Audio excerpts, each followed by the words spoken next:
afternoon. I request the dignitaries, Mr.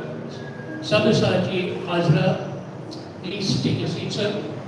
Director, IMUKC, Rear Admiral, retired Shri Amit Bose, Chairman of IMEI, Kolkata Branch, Mr. Sarkar, sir, please take your seats.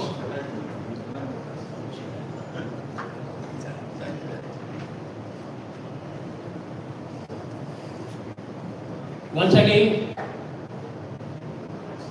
good afternoon, respected dignitaries, distinguished faculty members,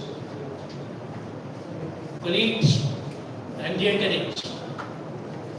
On behalf of the Institute of Marine Engineers of India, Kolkata Branch, it is my privilege to welcome you all to today's technical lecture at the Indian Maritime University, Kolkata.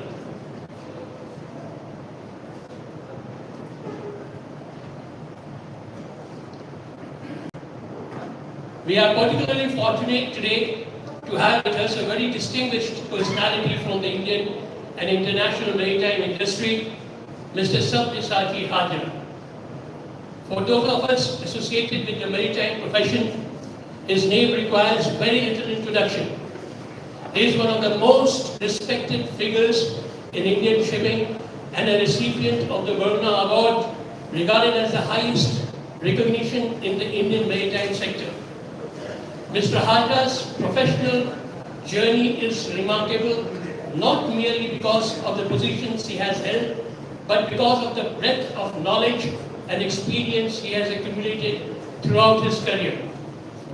A proud son of Kolkata, Mr. Hajara began his academic journey with a BSc in chemistry from the University of Calcutta, where he was awarded a silver medal. He subsequently completed his MBA from IIM Calcutta, standing second in the order of merit and earning a place in the Institute's roll of honor. He later obtained a degree in law and postgraduate qualification in shipping and international maritime law and marine insurance from the Norwegian Shipping Academy, where he stood first. This combination of science, management, law and maritime education has been reflected throughout his professional career. Mr. Hajara joined the Shipping Corporation of India in 1973 and rose through the organization over several decades, gaining experience in commercial chartering, technical and operational functions. Among his notable achievements was his leadership of SCI's European desk, where his efforts helped the company achieve a leading position in the European market. Later, as general manager of the bulk carriers and tankers divisions, he was responsible for a wide range of commercial and technical operations and was associated with SCI's entry into the specialized field of LNG transportation. In September 2005, Mr. Hajara assumed the responsibility of Chairman and Managing Director of Shipping Corporation of India. During his tenure, Shipping Corporation of India experienced substantial growth, and in 2008, the Government of India conferred Navratna status to the company. His contribution was recognized not only in India but internationally.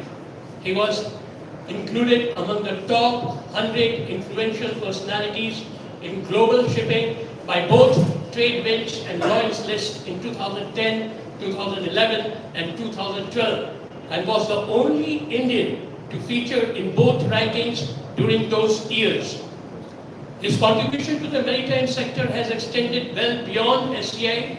He has served in leadership roles in the Indian National Shipowners Association, participated in international maritime forums, and contributed to maritime education and policy through various professional and institutional bodies. What makes his presence particularly valuable for our cadets is that his career demonstrates something very important. A successful maritime career is built not on one qualification, but on continuous learning, professional integrity, adaptability, and the ability to understand the industry as a whole. From shipping operations and technical management to corporate leadership, Maritime Policy and International Affairs.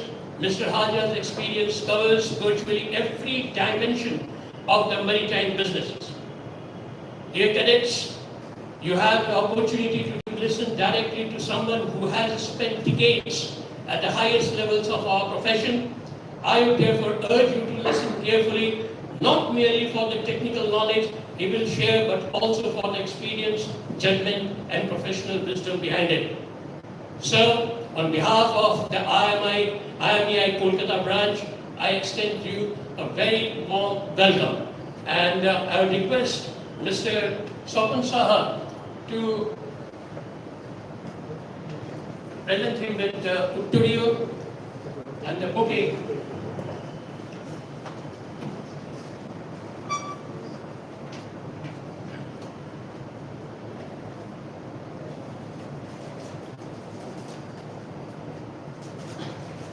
And there is a sweet box over there also.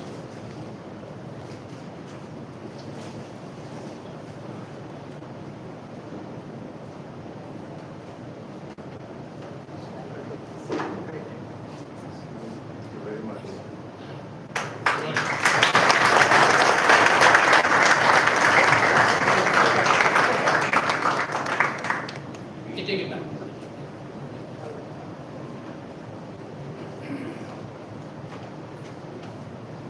I request Dr. Srinivas Vedapalli to please present him the IMU memento.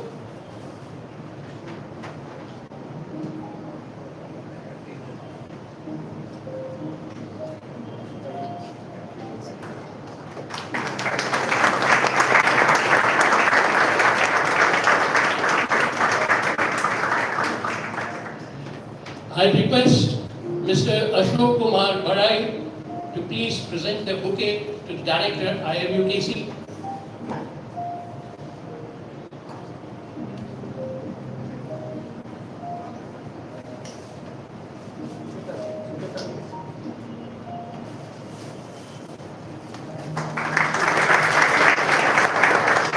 I request Mr. Gautam Singh to present the bouquet to our Chairman, Mr. Sarkar.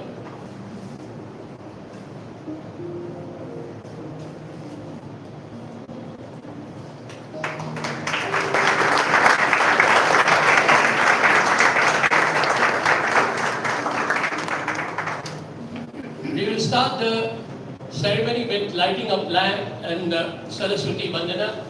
Please can we light the lamp, sir?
I will request everybody to get up for a minute's silence in respect of all the seafarers who have departed during this particular period.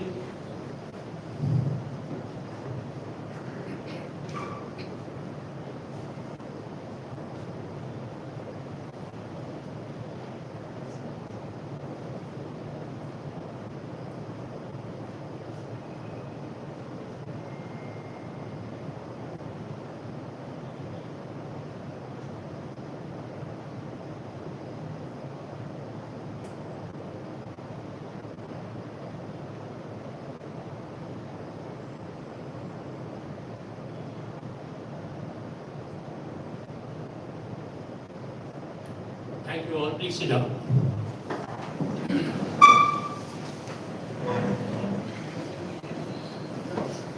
I will ask the chairman of IMEI Kolkata Branch to please give his welcome speech for this particular occasion. Mr. Sarkar.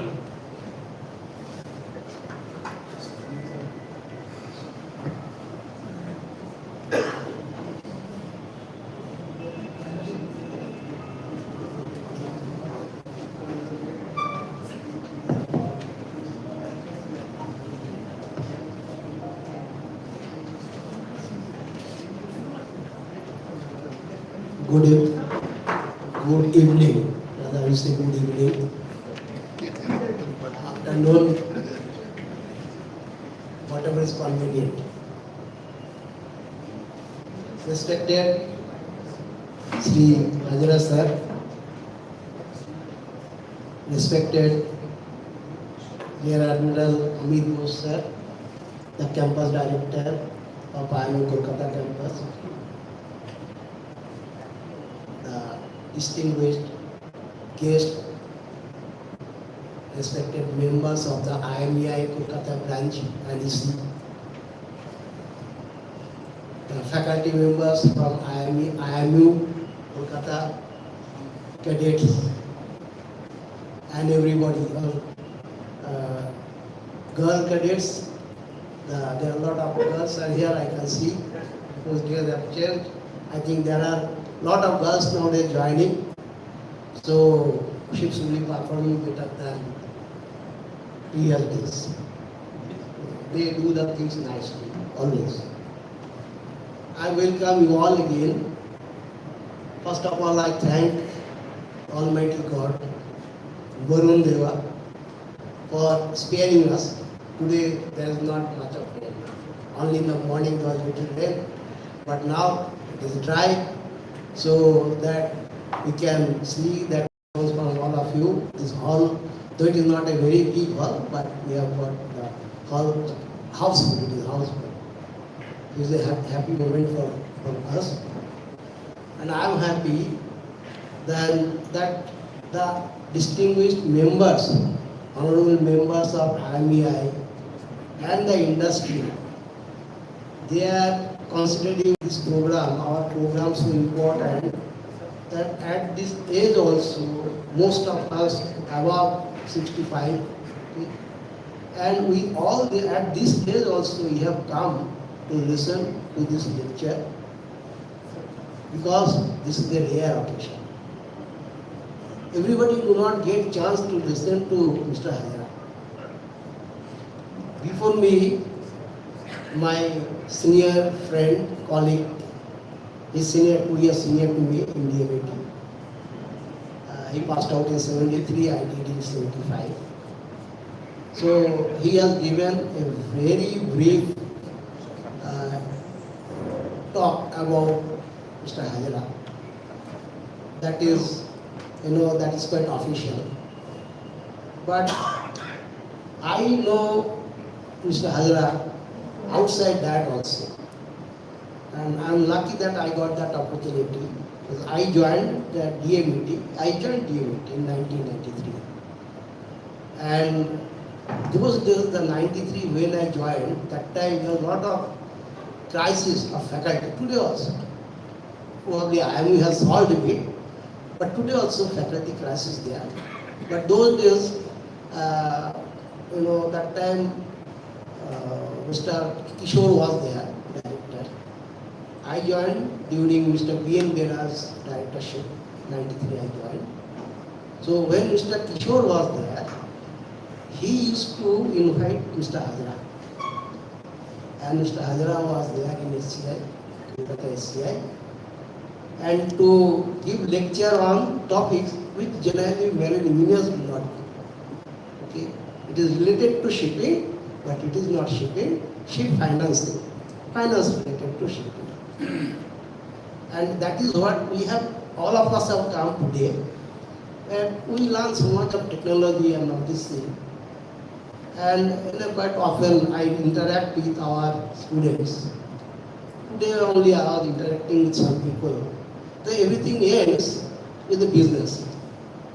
And at the end of the business, if there is no profit, there is no, no meaning to it. Okay. Every activity must have a gain. That is the materialistic power. We have to believe in this. That is how the economy, shipping industry, shipping economy runs.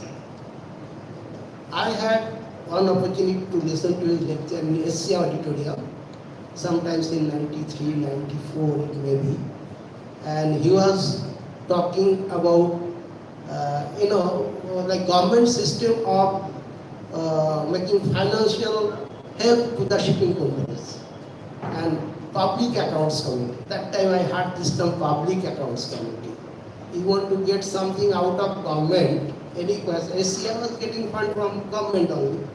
And to get every paisa, the administration had to convince the public accounts committee that how this money will be useful for the country.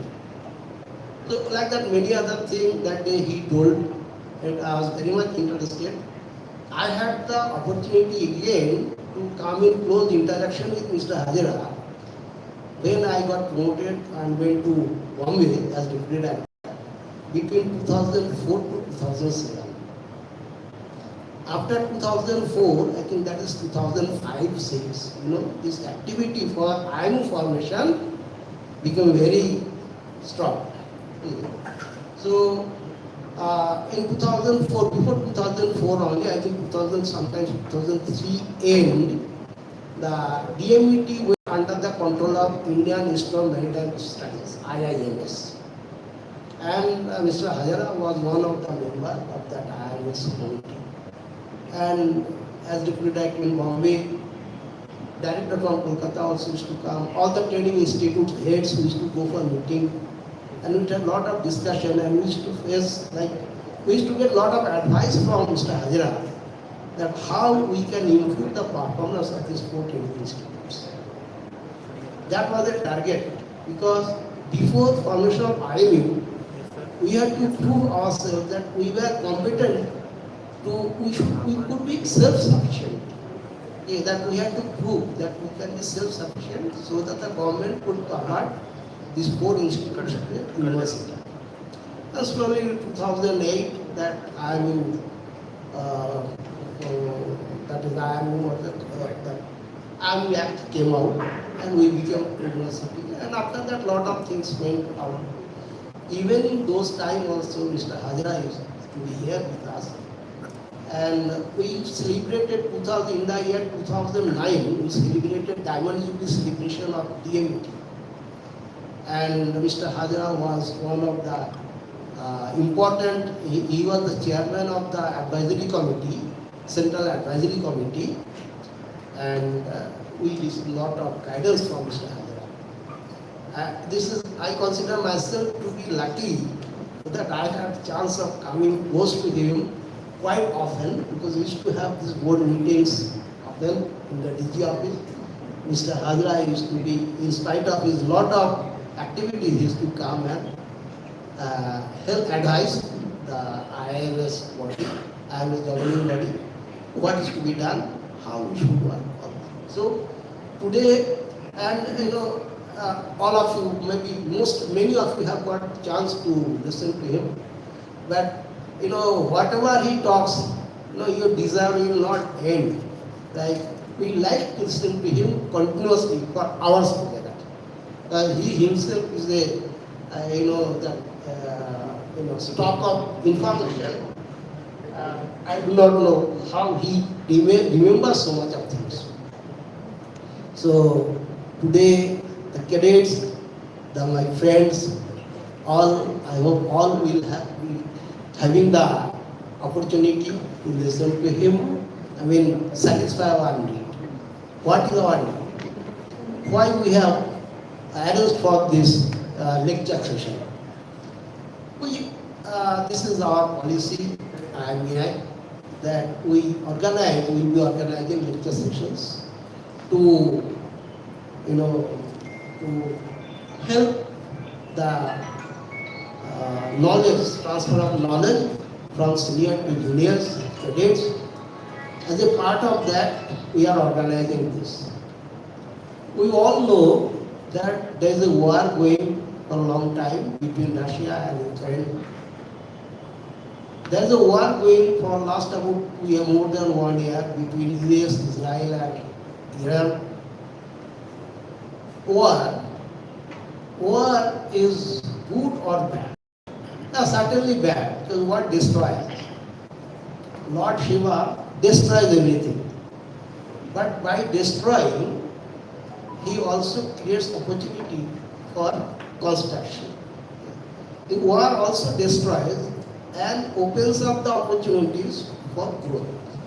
If there is no destruction, then there will be no new growth.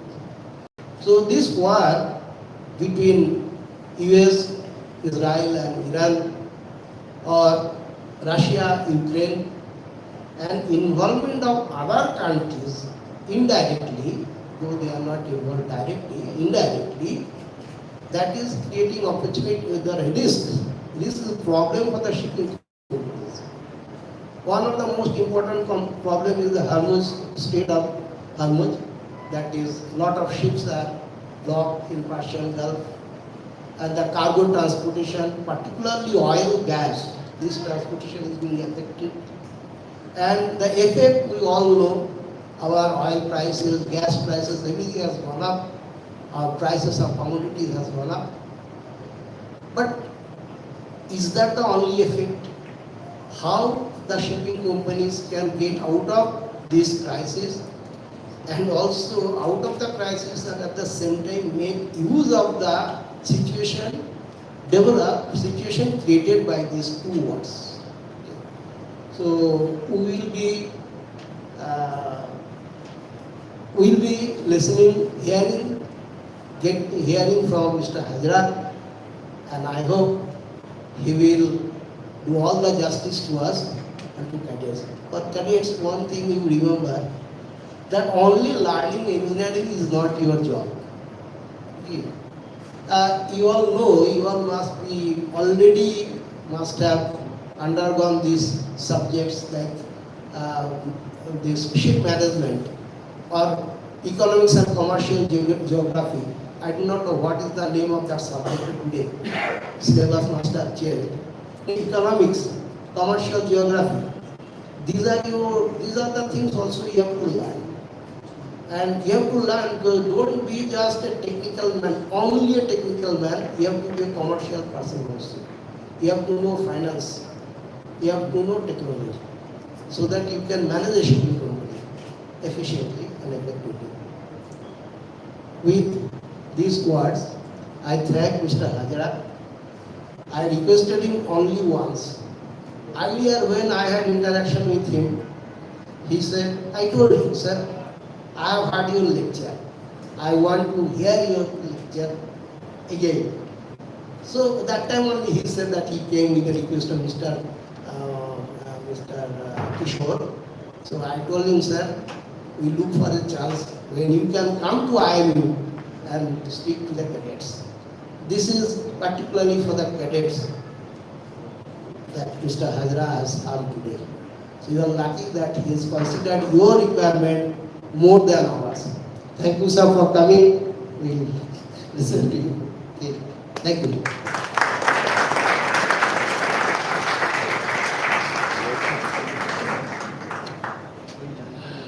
I only said about Mr. Sadhan Sarkar that he is the chairman of Institute of Marine Engineers of India.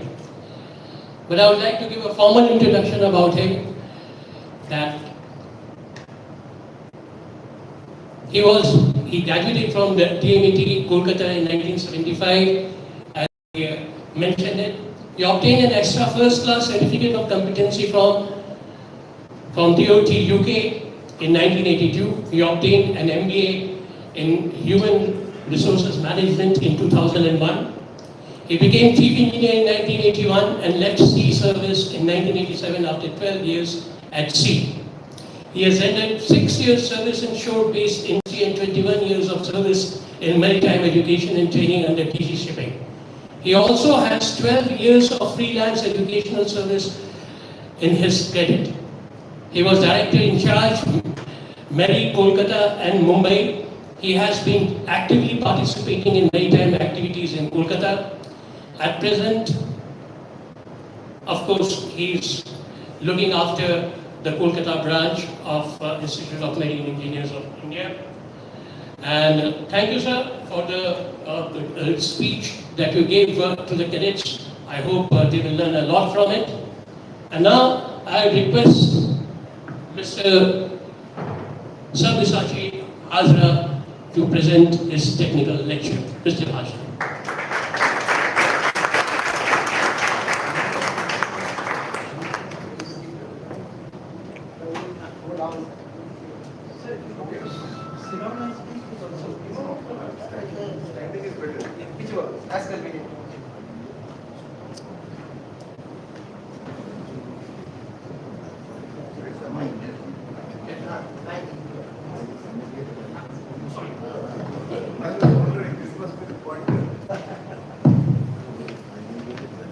Very good afternoon. At the outset, let me thank both Professor Sarkar and Professor Singh for their very kind and generous words while introducing me. I don't know whether I am really worthy of all that praises. Admiral Bose, Professor Sarkar, Professor Singh, all other distinguished faculties of IMU, distinguished members of IMEI, and my dear cadet friends. I thank IMEI for affording me this opportunity to come here and share some of my thoughts with this august gathering, and particularly the young cadet friends. As both Professor Sarkar and Professor Singh has mentioned, learning is for lifelong. There is no end to life learning. And I have always tried to remain in a way a visiting faculty, not now, I'm talking of maybe 10 years back.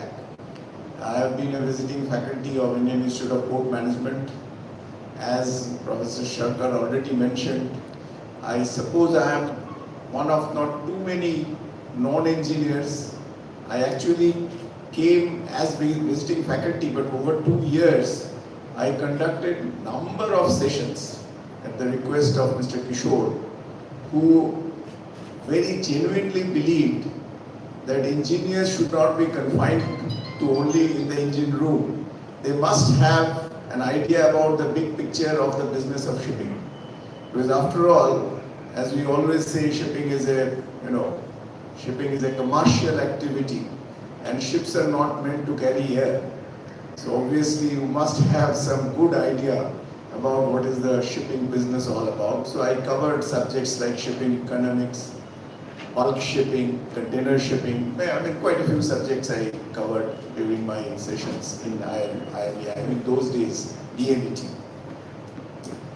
As Professor Sarkar already mentioned, I was also very much a part of the Indian Institute of Maritime Studies, which you can say is the previous avatar of IMU, basically. So I was very much involved during the formative stage of IMU. So coming back to IMU is always a great pleasure.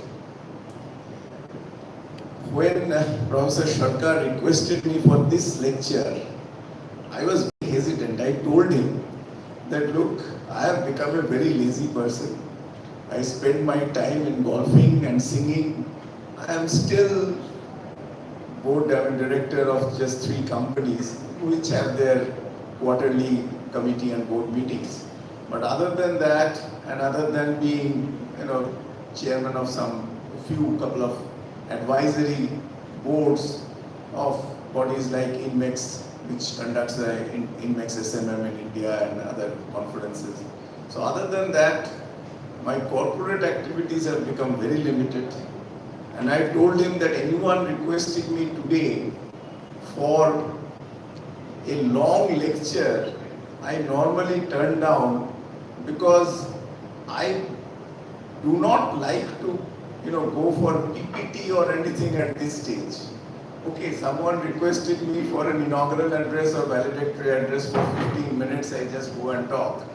But preparing for a lecture somehow I try to avoid. But when he mentioned about cadets, as I already mentioned, I have always believed, I mean, I am not speaking just for the speaking sake, I am saying from my heart, I always believe that as a professional, each and every one of us has the responsibility to try impart knowledge and experience to the younger generation. Because after all, the world will be carried on by posterity. We are, not even setting, possibly we are all set sons. So we now, whatever little we can do in terms of sharing our knowledge and experience with the younger generation, that is our main contribution today. So when he mentioned that, I couldn't refuse. But I will apologize to the entire audience that I have no PPT. I have no PPT, actually I was offered that cadets can make, if you have data or anything else to present, they can definitely make a good presentation out of it. But firstly, as I said, for a long time I have been only speaking extempo. The first time I had my doubts was during the Golden Jubilee celebration of Shipping Corporation of India in 2010. So during that time we had the Honorable President coming as the chief guest, and it was at Vigyan Bhavan. So I was nervous. I was thinking that though I have been only speaking extempo for years on, but still for such a gathering, when the President will be there, we had Finance Minister Pranab Babu was then the Finance Minister. We had Finance Minister, Petroleum Minister, Murli Devara, and of course our ministers were there. Naval Chief, the whole galaxy was there. So I thought of making a written speech, but then I thought I should not deviate from my normal practice. So I again went and spoke extempo, and with the kind blessings of God, I can only say that somehow my short speech of maybe just about 8-10 minutes was very much appreciated by one and all there. Same thing happened, of course, next year. Of course, with this, I was a little more emboldened. The next year, our valedictory program for the Golden Jubilee was held in Mumbai, where Dr. Manmohan Singh, as the Honorable Prime Minister of the country, was our chief guest. We had Efthimos Metropolis, the IMO Secretary General. We had our ministers, our secretaries, and again, a lot of dignitaries. And again, I spoke extempo. So today also, whatever I speak, it will be extempo, just coming from my heart and my brain, nothing on paper. Today morning only, I jotted a few points just to, keep a semblance of structure to my talk. But otherwise, I will be just speaking extempo. And I always say that, I am always happy if someone interrupts me, asks questions, because it's always better to have a dialogue than a monologue. Of course, it doesn't happen very much, but I personally feel very happy if it happens. I always say that there is never a stupid question. There can be a stupid answer, by all means. But there is never a stupid question. And if one is, in his mind, is having a question and raise it, you will be doing a great favor to many of your other friends who may be having the same question but just hesitating to raise it. So you are absolutely welcome to interrupt. That is the first thing I want to make very clear. So let me mention first that I had written an article that was, of course, more than a decade back, I think, on transportation and shipping.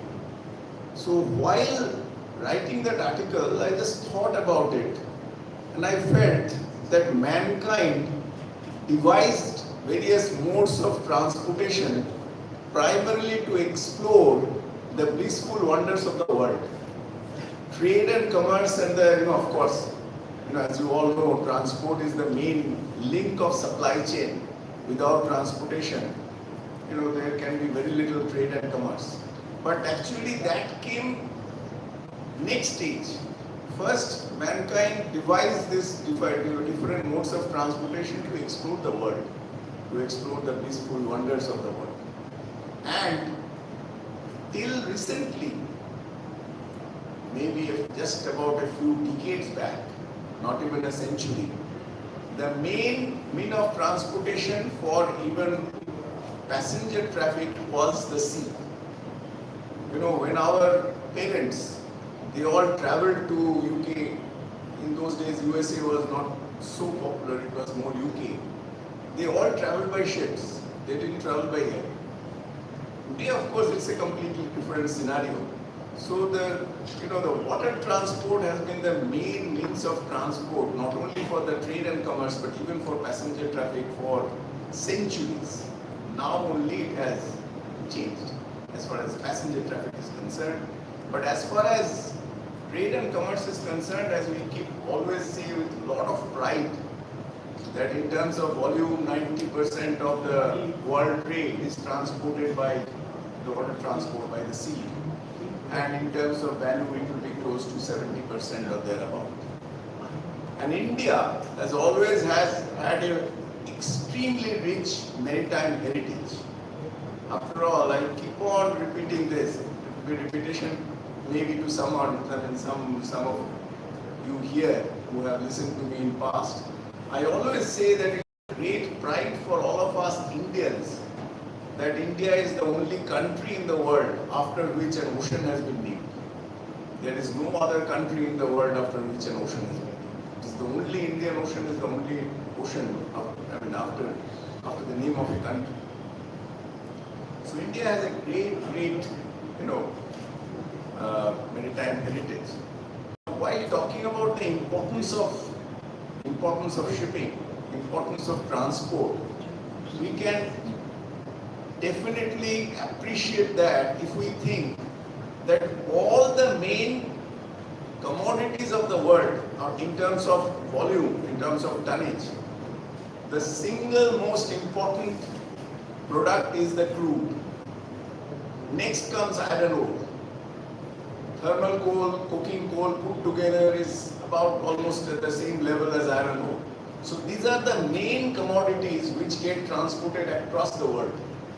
And if you look at it, you will find that the points of origin of all these main commodities and points of destination, they are thousands of miles apart. To best of my understanding, there are only two exceptions in the world. One is USA, which is both one of the biggest consumer as well as biggest producer of oil. That is one exception. And the second exception is China, which is the biggest consumer as well as biggest producer of coal. So other than these two, you will find that the points of origin, be it mining, be it manufacturing, be it agriculture, points of origin and points of consumption, they are far apart and they are likely to remain far apart. Why? Because points of origin depends primarily on the natural resources. Point number one. Point number two, when I talk of manufacturing, the competitive advantage of different nations. And when you come to points of consumption, primarily it is the population and the purchasing power of the nations. So since the contributing factors of points of origin and points of consumption, they are completely different, it is more than likely that they will remain thousands of miles apart, and that's how the transport, the mode of transport, and particularly as I said, since 90% by volume is transported by sea, shipping will remain very, very important and essential for trade and commerce.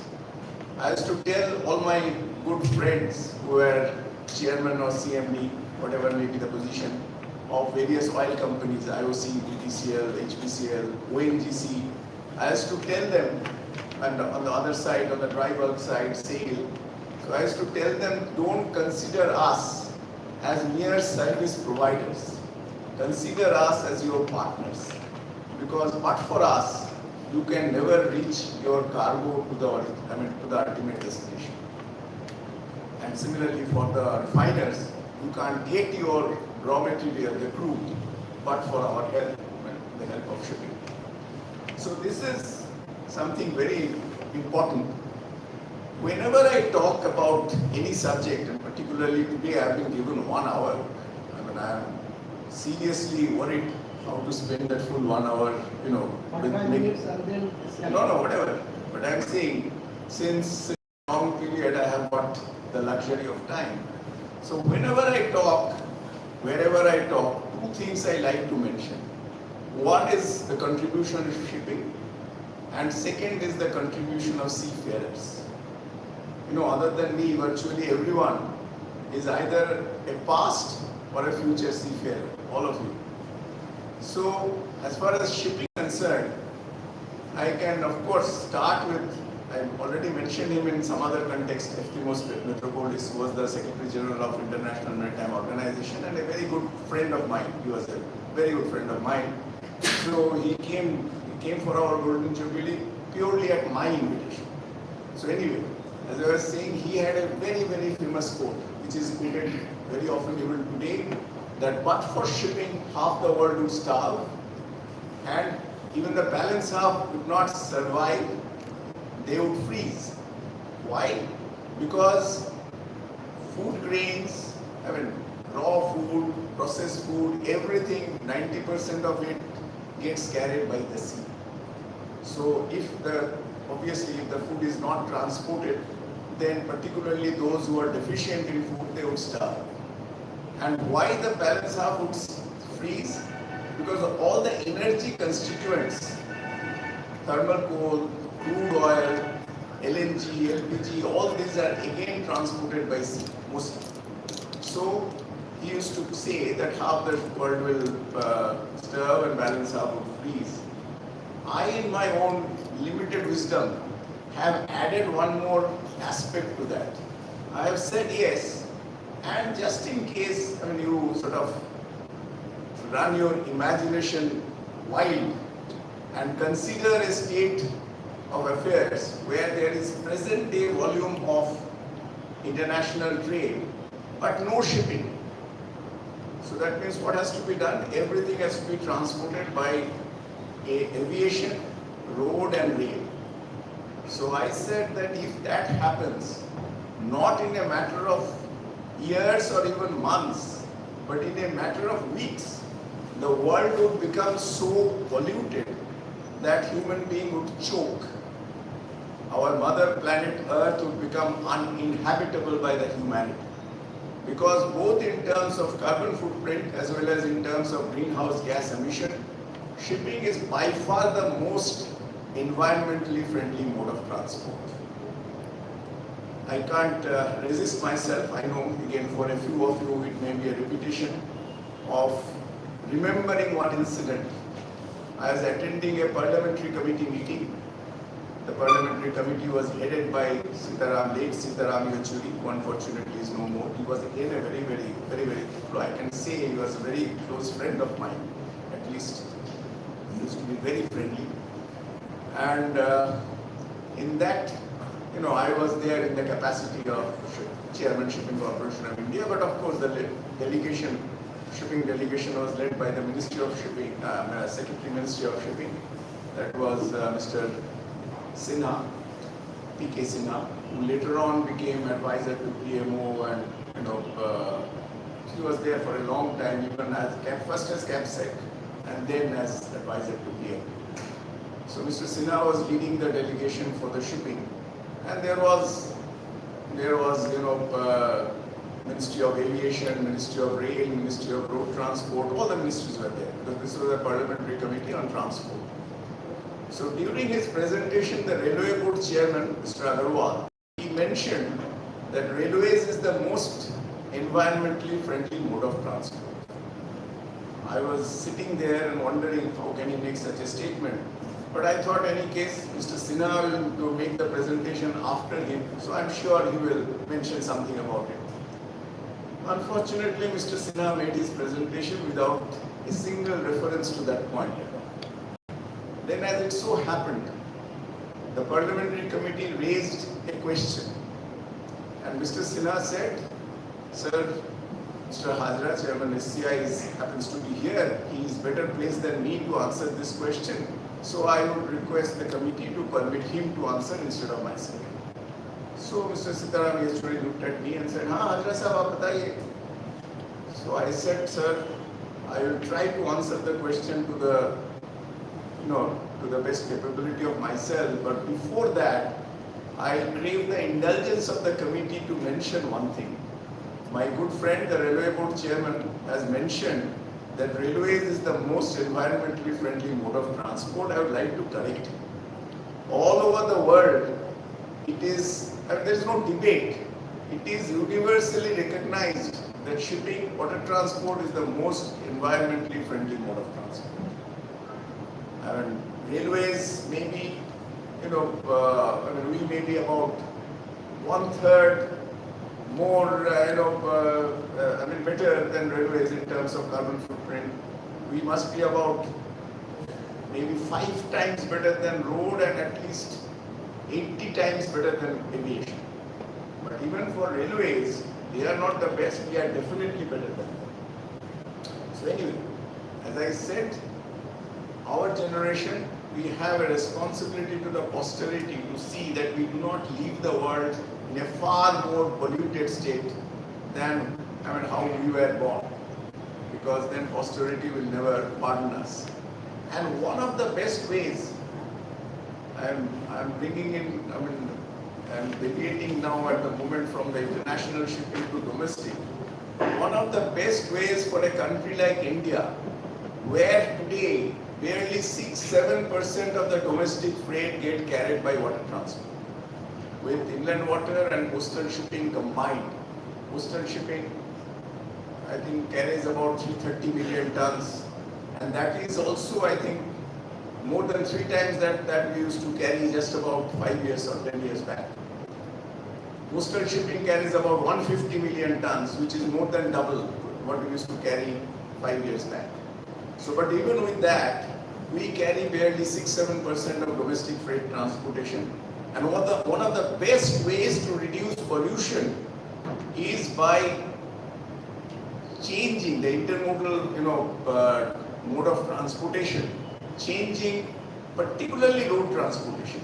Railways also, yes, but more than that, if the road transport gets converted into water transport, immediately the pollution will be, drastically cut. So this is something very, very important which we must all remember. So as I was saying, contribution in shipping is not only economics, because I think Gadkari was very fond of quoting this. He used to say that if road transport cost 1 rupee 50 paisa, rail transport cost 75 paisa, my shipping cost not even 50 paisa. So we are, particularly for homogeneous cargo moving over a long haul, we are by far the most economic also, and also most environmentally friendly.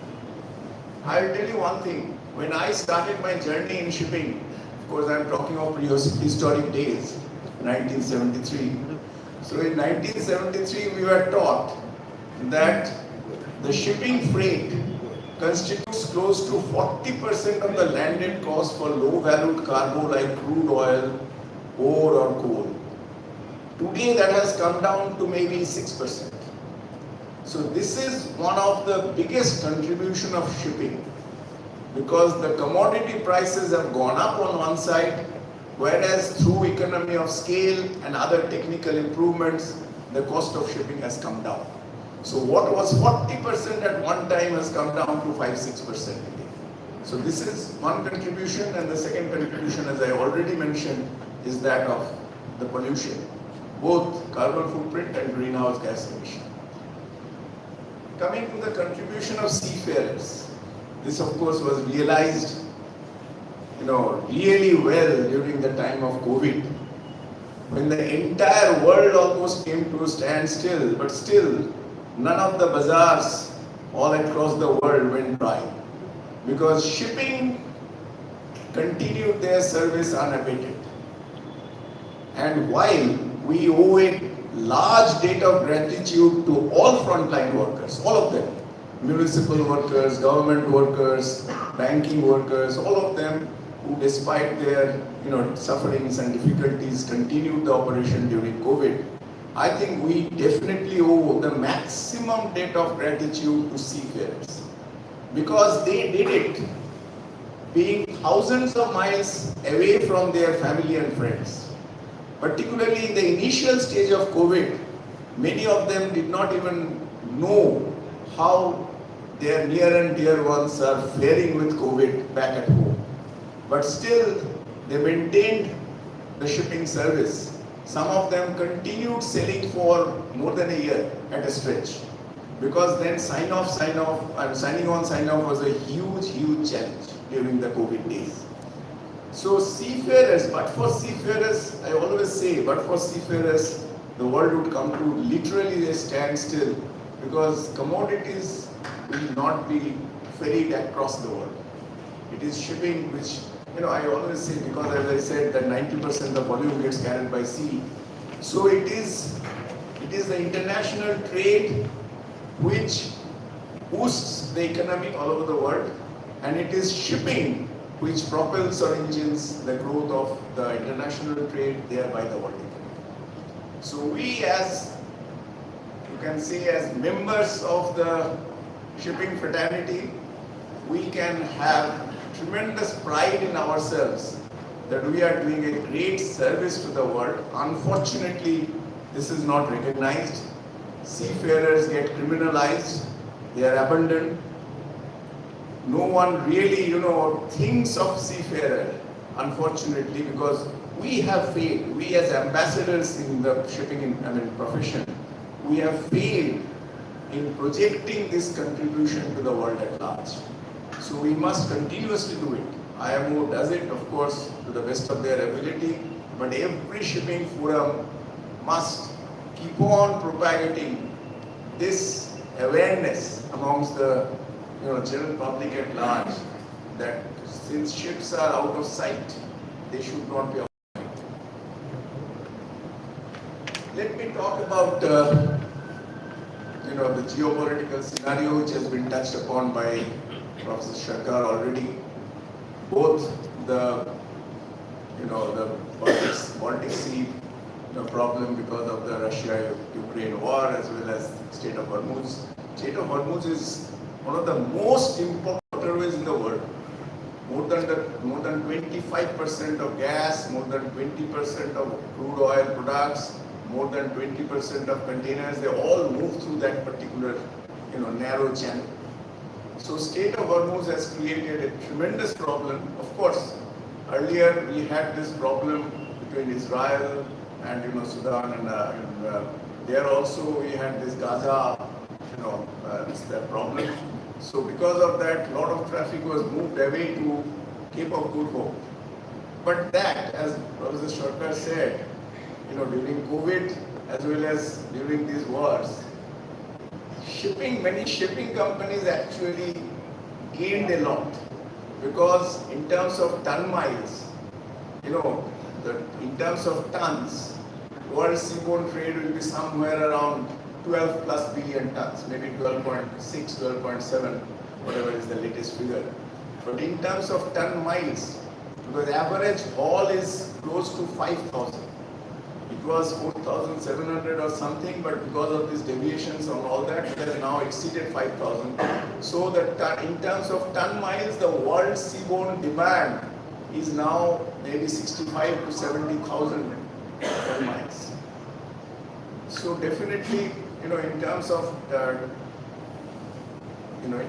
the profit, like the same thing happened during COVID. In 21 and 22, the container shipping companies, in those days Maersk was the largest. Today, of course, MSC has overtaken Maersk, and CMA, CGM is just breathing down the neck of Maersk. They may also become number 2 very soon. But in those days, during COVID days, Maersk was number 1. So those companies just, I would say, barely 3 or 4 giant container shipping companies carries 60% of world's container trade. Between MSC, Maersk, CMSC, GM, Hapag-Lloyd, between just 4 of them, I think they carry nearly 60% of world's container trade. So they earned a profit of somewhere in the range of $250 billion in 1 year. Whatever some of them may have lost over the last 10 years got not only wiped out, they had become absolute cash-rich companies. So war has this effect sometimes on some companies, some industries, some shipping companies. But then, as a human being, we must all try to see that war doesn't happen. Because to the general public, war only brings destruction. And so many human lives are lost. And I always say, if you say that I'm being philosophical, I can't help it. But I always say that we are in this world for a short period, 60, 70, 80, 100 years. Whereas the Earth has gone on for millennium and will go on for so many more. So, for this short period we spend on the Earth, why should we quarrel? If we all take a view that everyone should extend their helping hands to others around them, the world will become healthy.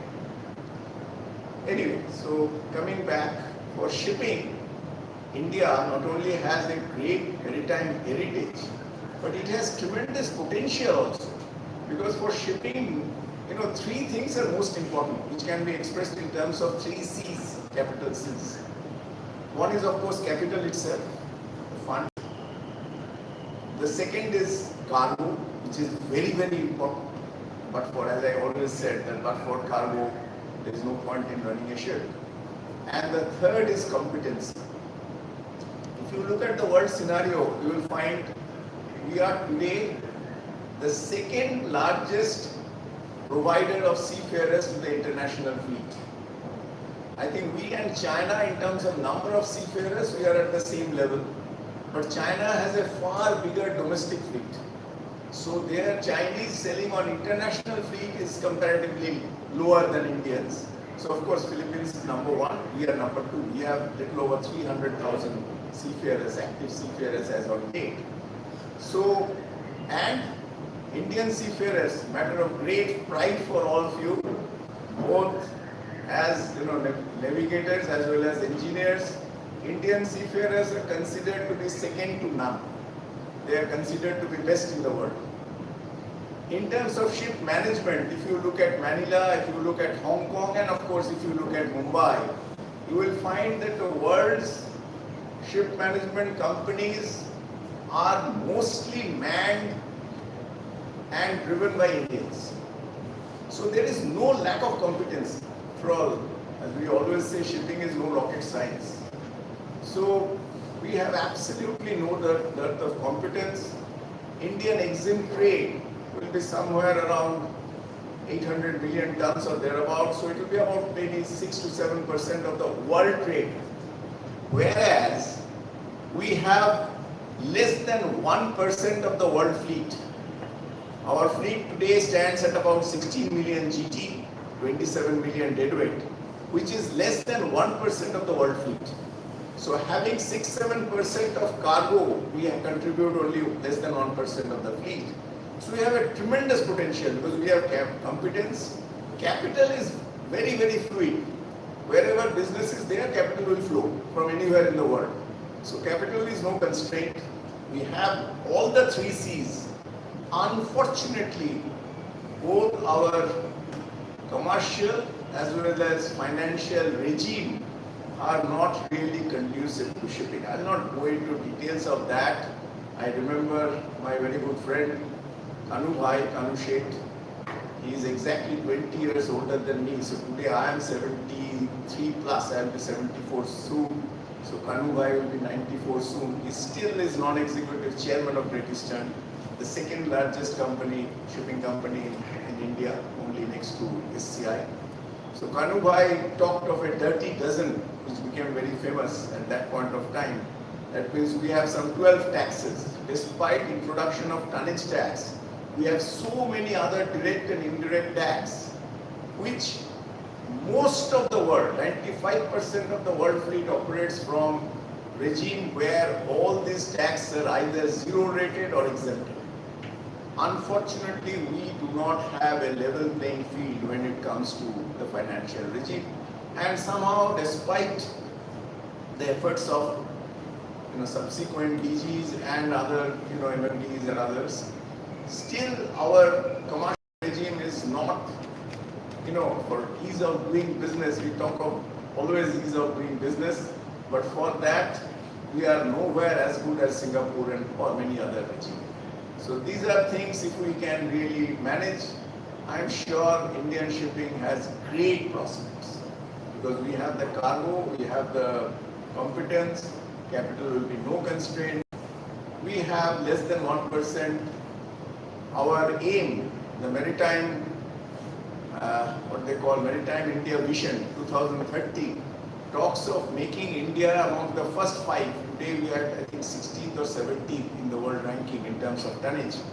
We are talking of making it within first 5 by 2030, and that Amit Vision, Vikshit India 2047, making it, by 2030 they were within the first 10, and by 2047 within the first 5. It's a great ambition, and a lot of policy measures are being taken. But unfortunately, I would say very humbly that so far I see all these declaration and policy measures, but so far on the ground, not much action has taken place. We are talking of, in container, we are talking of Bharat Container Lines, which is supposed to become a huge container line in times to come. But so far it has not even been formed, and there is no tender for ships and things like that. SCI on its own has given some tender, but that's not Bharat Container Line. Similarly, we have talked of ordering 350 vessels, 2.2 lakh crore for enhancement of shipping tonnage. You see, not today. I was chairman from 2005, so maybe around 2006-07 I had mentioned, and I became the chairman of the Shipping and Transport Committee of CII, Confederation of Indian Industry, which was the first apex chamber to form a committee on shipping and transport. And I was asked to head that committee. I headed it for more than 8 years. And I had taken an initiative. Vikram Mehta was then the Shell India chairman, and he was the chairman of the Oil and Gas Committee of CII. So at my behest, he agreed to convene a joint meeting of Shipping Committee and Oil and Gas Committee, where I had said that, look, in those days I talked about $20 billion. Today we are talking of more than $100 billion. That's a different issue. But I said $20 billion is the minimum requirement for enhancing Indian tonnage. The gross market cap of Indian shipping companies is not even $2 billion. So we don't have the wherewithal, we don't have the financial muscle to raise that kind of money. But a model which has been followed by Japan, which has been followed by South Korea, where the importers and exporters directly contribute to shipping. They become either a joint venture partner, or they take ships from the yard on 15 years time charter. That's how they contribute directly to shipping funding. So I said, unless that model is followed, India cannot have the path of that kind of growth. Today, government is taking up such policies. There is a talk about IOC, BPCL, HPCL, SCI forming a joint venture, ordering ships, first MR tankers, subsequently up to VLCCs and all that. And even SAIL, BSP, they are being encouraged to have joint venture. I had actually signed an MOU with Mr. Rumta when he was the SAIL for a joint venture between SCI and SAIL. That was purely SCI initiative, nothing to do with government. Unfortunately, once Mr. Rumta, very soon thereafter, he retired, and the subsequent CMD somehow didn't take that as a priority issue, so that more or less died its natural death. After so many decades, that is being talked about. So I hope these things really take place. Shipbuilding. The policy declaration is that of contribution of something like 70,000 crores towards 25,000 crores as shipbuilding financial assistance. Even ship recycling and building is being tied up in a way that if you recycle ship in India, up to 40% of the scrap value credit note would be issued, which will be honored by the Indian shipyards through government support, of course. So that's something 25,000 crores. Shipbuilding development scheme for clusters and for various other things, that's another 25,000 crores. And Maritime Development Fund for direct assistance to shipping company under various, of course, 15 to 25% contribution towards shipbuilding will be given directly to shipping companies. That's the Maritime Development Fund. So overall, the policy is for 70,000 crores of budgetary support. But as I said earlier, these declarations have been made in the budget and we are all very happy. I used to say earlier, I'm talking of a decade back, I used to say that we in our annual budget keep on listening to the TV and try to find out when the word shipping has been mentioned. And most of the years it was never mentioned. Today things have changed. The present government is giving unprecedented importance, at least on paper, at least while talking. Mr. Modi himself, Honorable Prime Minister, keeps on talking of the importance of maritime to the economic growth. So definitely, we talk of $5 trillion economy. Of course, for a short period, India had become world's 4th largest economy by surpassing Japan. Unfortunately, our $4.3 trillion economy, just because of the currency. If you look at currency, Indian rupee is possibly today the worst performing currency anywhere in the world. So our economy, GDP has contracted to something like 3.8 trillion or thereabout from 4.3. So we have slipped behind not only Japan but also behind UK. We are just ahead of France. But having said that, last year our economic growth was 7.6%. This year it is projected at about 6.6%, whereas no other major economy grows more than 2%, 2.5% at thereabout maximum. So it's not a matter of assumption, but it's a completely certainty to my mind that India will become the 3rd largest economy. I don't know whether it will be 2030, 31, 32, I don't know. Because the way currency is performing, no one is sure. But I am sure India is going to emerge as the 3rd largest economy, and in times to come, India should become 2nd largest, first crossing USA, which has got today, I think, $23 trillion. China has got maybe $19 trillion. India has, as I said, only $3 trillion. But we should surpass America maybe in 40, 50 years. We should surpass, we won't be able to see, but young cadets you should be able to see. And we should again become number 1 in the world. If we go back just 200 odd years, Indian GDP was something like 20% of the world GDP. We are number 1, numero uno in the world in terms of economy. China was slightly behind us. America was not there. It was not even formed. So obviously, we were number 1 at one time. So we should aspire that maybe by the end of century, we should again become number 1. We have all the parameters in place. Our demography, we are in terms of major economics, major countries, we are the youngest economy. Our median age will be somewhere around 28, 29, if I am not mistaken.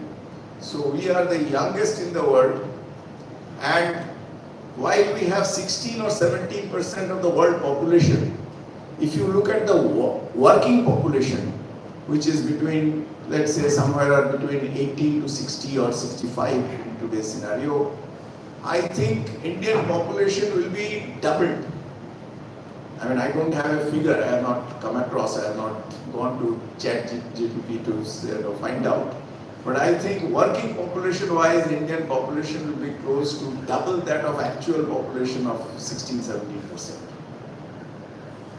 So we have the demography, we have the democracy, we have, I would say, the knowledge base, the competency base, we have everything in place.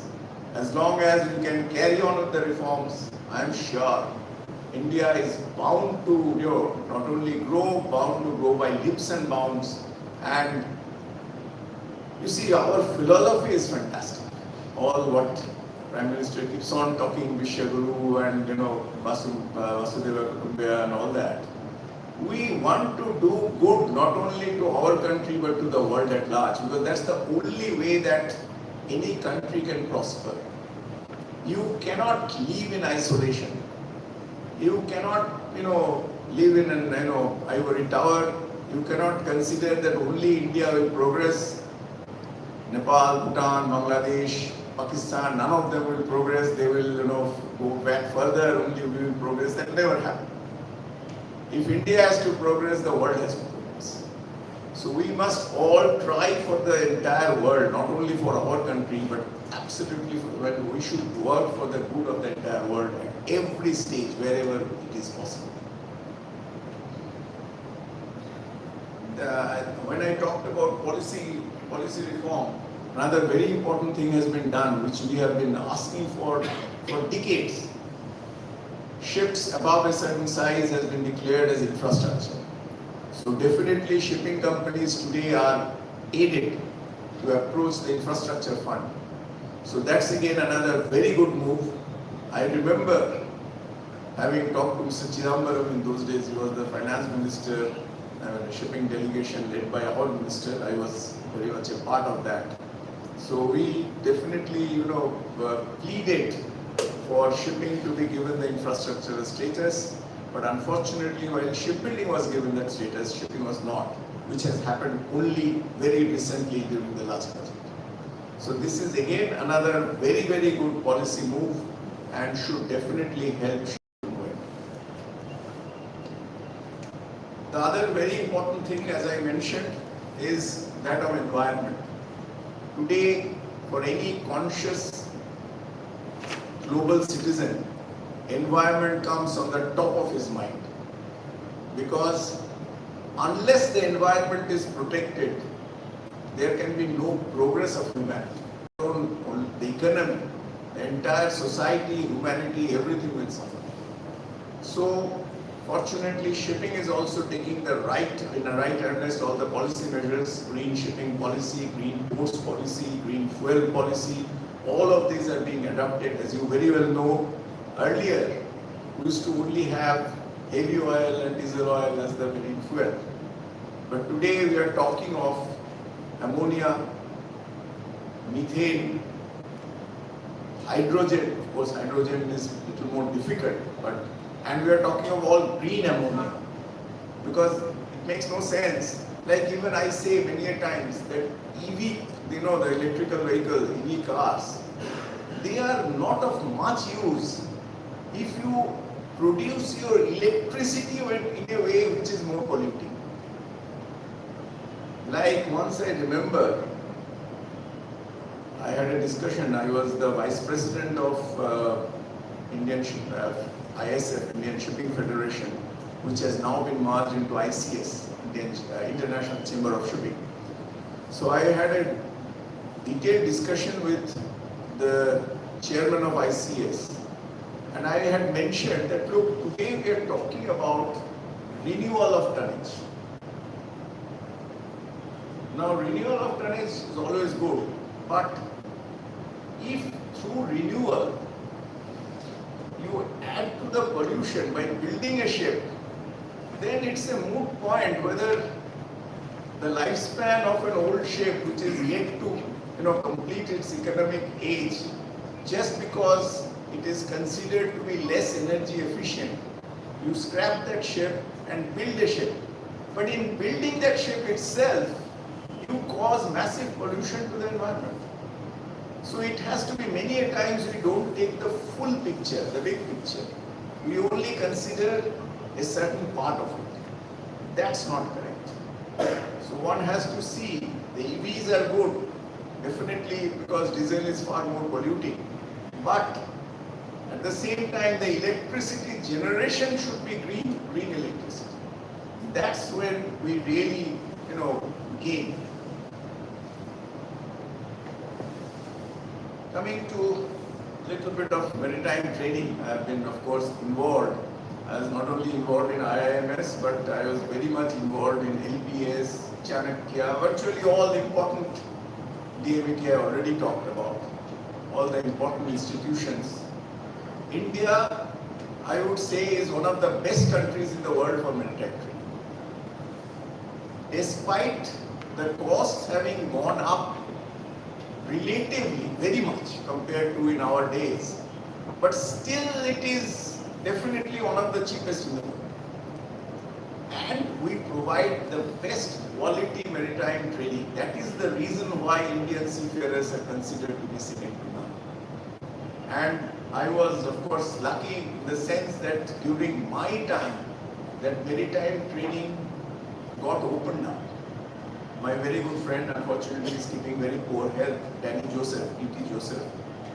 It was started by Michael Pinto, and then it was really taken up and carried on by P.T. Joseph, when from only just very handful, we are sitting in one of them, but a very handful of government institutions, it was opened up to the private institutions. And today, I don't know what's the number, 130 or whatever, maybe the number, I'm not very sure. But 130, maritime engineering institutes producing quality, both navigators and engineers, is something fantastic, which virtually no other country. Of course, China also is doing a lot. But somehow China still has a bit of a problem of language where we score over. But they are trying to really come up. In English also, they are now taken up right from absolute infancy. They teach English. And China is one country which has done wonders. Sorry to digress, let me mention, if we go back 30 years, you will find the production of steel, crude steel, production of electricity, production of shipping tonnage, handling of port tonnage. In all these aspects, India will be at par or maybe at times slightly ahead of China. Today, one port in China, Yangon, handles 1.2 billion tons. And India as a country handles 1.5 billion tons. We boast of 12 major ports, 200 non-major ports. The non-major port from 10% today contributes something like 45% of the total tonnage. Major ports carry about 900 odd million tons, and the nomenclature was changed because it was known that minor ports are no more minor port. Today, India's number one port is Mundra, which handles 200 million tons. And next comes Kandla, Paradip, they are 150 million tons plus. So definitely they are not minor ports, but they are non-major ports because they are not under Major Port Trust Act. So those ports contribute 45%, but all these ports put together handles 1.5 billion ton. One port in China handles 1.2 billion tons.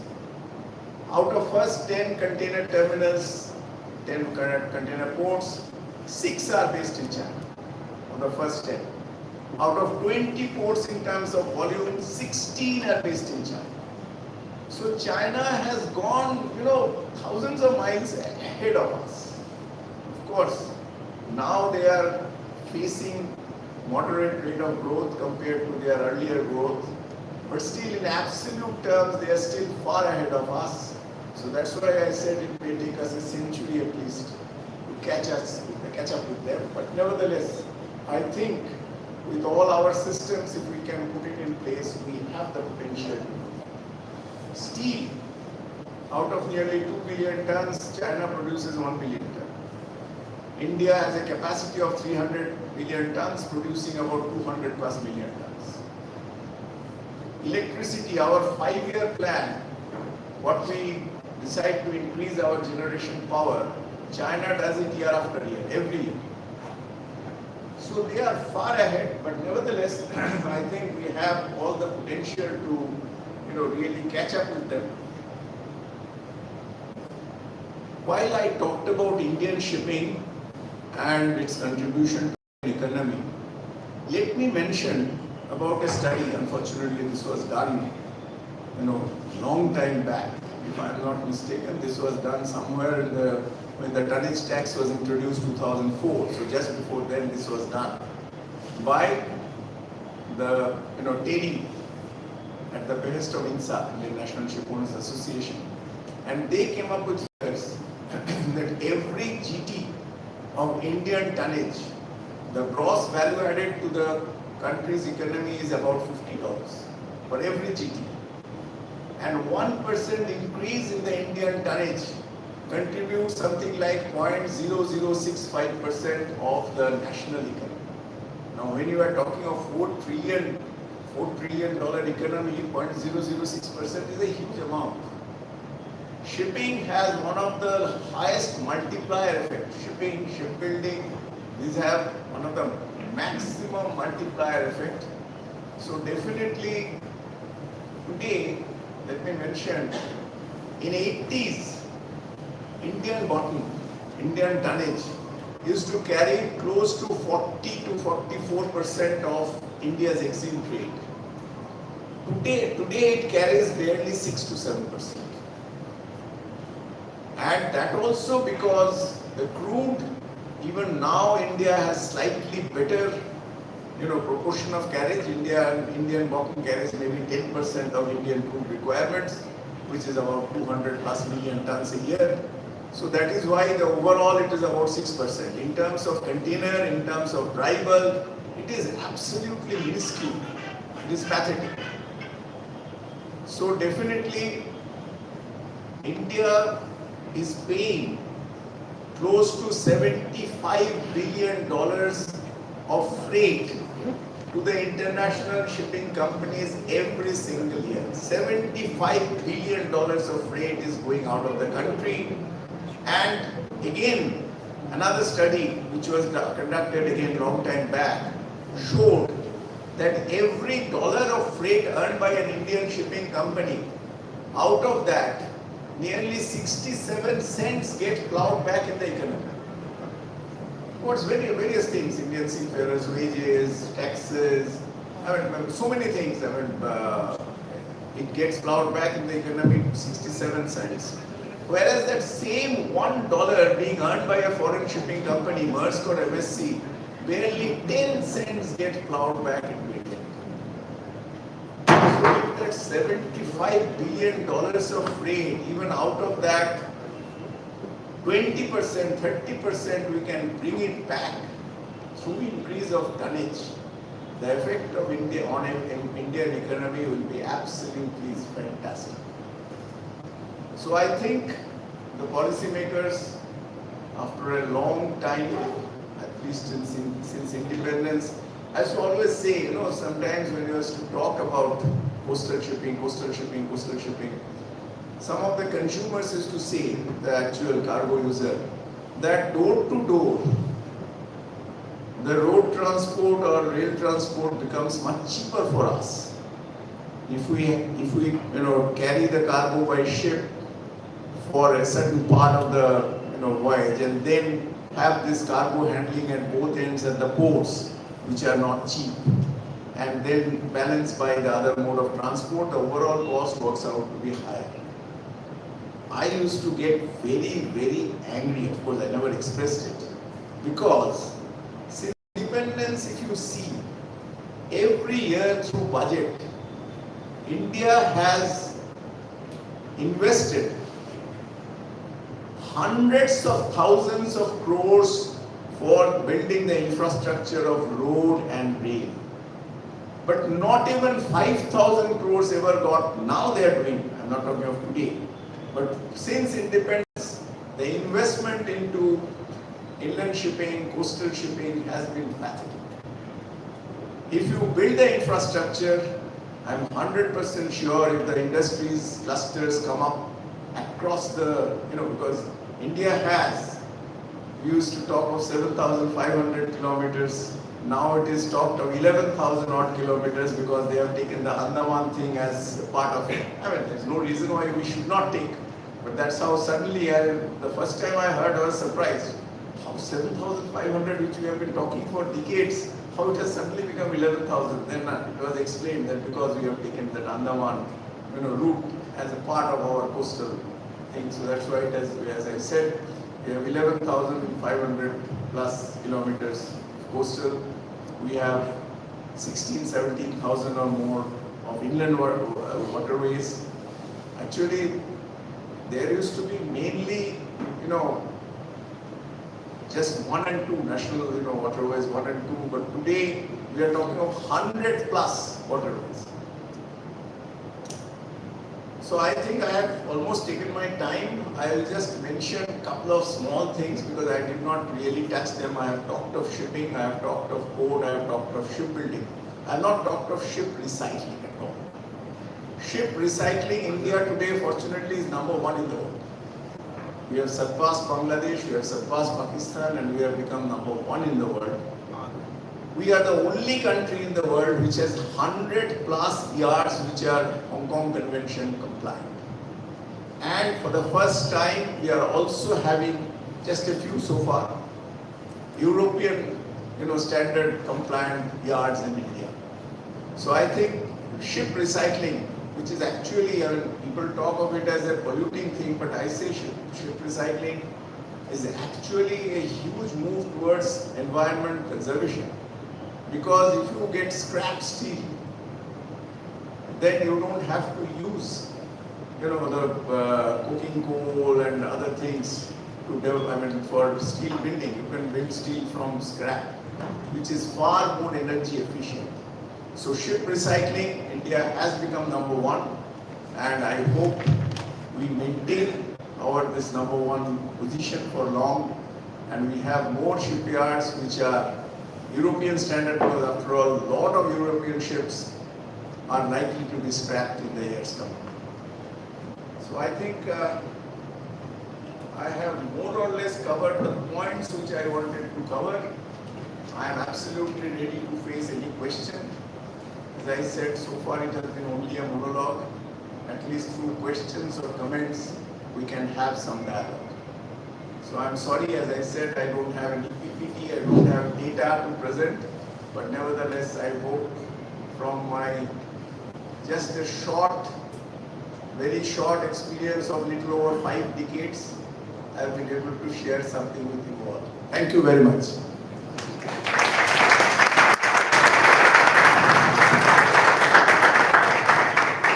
It's an open discussion time now. So if anybody has got any question, please sit down, sir. Yes.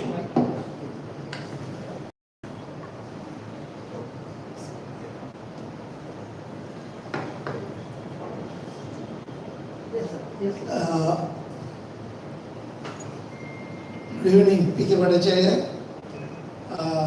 Sir, my humble question to you, that because of this global scenario what Mr. Sarkar stated, and we all know the war going on, most important parts shipping in the world. Now, what is your advice to the Indian shipping companies, those who are suffering because of this blockade or whatever it is, how they can tide over this kind of scenario? You see, merchant shipping can never, tide over a war on its own. We have to depend on our big brother. Indian Navy is already escorting ships. We did that during the time of, I myself had gone to Pranab Babu, who was then the defense minister. I myself had gone during the Somalian piracy days, and we pleaded, and Government of India definitely helped us a lot. I have always acknowledged. Indian Navy, when you become old, there is a genuine problem. Anything you start talking, you immediately start thinking of anecdotes and things like that.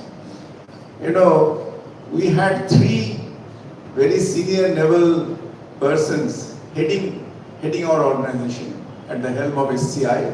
First was Admiral Nanda, the CNS, Chief of Naval Service. Then it was Kishan Dev, and finally it was Rusi Gandhi, Vice Admiral. Kishan Dev was Rear Admiral, Rusi Gandhi was Vice Admiral. 3 of them were chairman of SCI. Now, I had a wonderful equation only with Rusi Gandhi. I did not interact with either Nanda because I was too junior in those days. So, Rusi Gandhi used to come when I was chairman, and he used to, shout near the left, chairman, in his booming voice, and used to come to my room. Rusi had mentioned one thing which gave me, the maximum pleasure. I would say, with just a couple of them may have given me the maximum pleasure. One was this. He said, Chairman, I must compliment you. The relationship between Indian Navy and SCI has never ever been better than during your tenure. Nanda, Kishan Dev, myself, we may have been chairman of SCI, but even in our days, we could never take the relationship between Indian Navy and SCI to the stage that you have taken. So as I said, this gave me absolutely tremendous satisfaction. Because I always used to consider that in any case, any service people, I have tremendous respect and admiration for them. What they sacrifice for us, for our country, as we say that we sleep peacefully only because of them being there. They are protecting the borders, whether it is land border or water border or aviation border, it is them who protect us. So I have tremendous respect, and I, during my time, have tried my best. Any naval person with bridge course or whatever it was, that was developed by DG, nothing to do with us, but wherever it is possible, we have always employed naval people after their retirement in SCI. And for this war, what we can do? Nothing. Even Indian Navy, I would say, when the world's largest navy, the US Navy, is sitting there and trying to make a blockade, even for Indian Navy, it's very, very difficult to do anything. Unfortunately, I always say that seafarers have nothing to do with this conflict, but they bear the brunt of it. So unfortunate. So many have lost their lives, so many have been injured. It's all absolutely, really sad. I always say that it is our duty, the whole world's duty, to see that the right of free passage in the international waters for the commercial ships are not jeopardized by anything, any war, any strife, anything. And the seafarers are protected. It's our duty, our responsibility. They are working for whom? They are working for us. So we have all failed. The whole humanity has failed. So I don't think, to answer your question, I don't think, firstly, as merchant shipping companies, we can do nothing. But people say, why are you sending your seafarers to, where there is so much of risk? You see, unfortunately, we cannot unilaterally stop. If all shipping companies decide that this route will not be taken, we will also not take. But if my competitors, other companies, other foreign or Indian companies, they are, sailing through that, I cannot take a decision which will definitely cost us.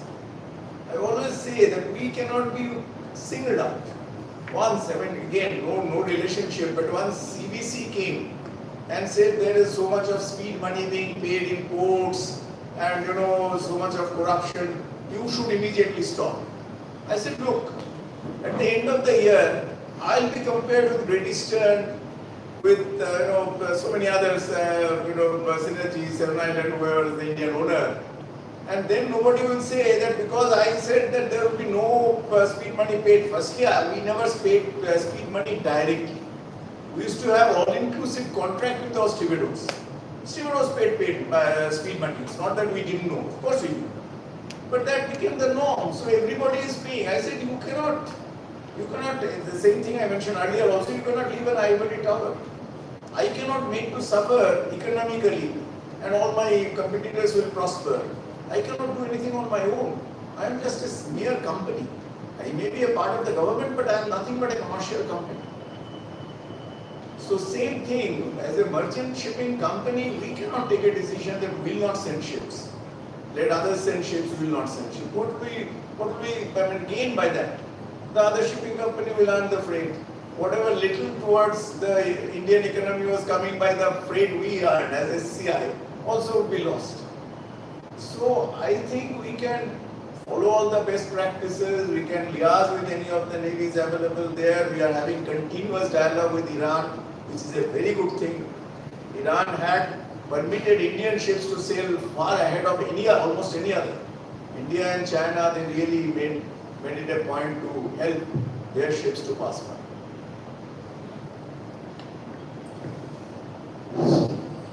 Sir, my question is a little bit technical type.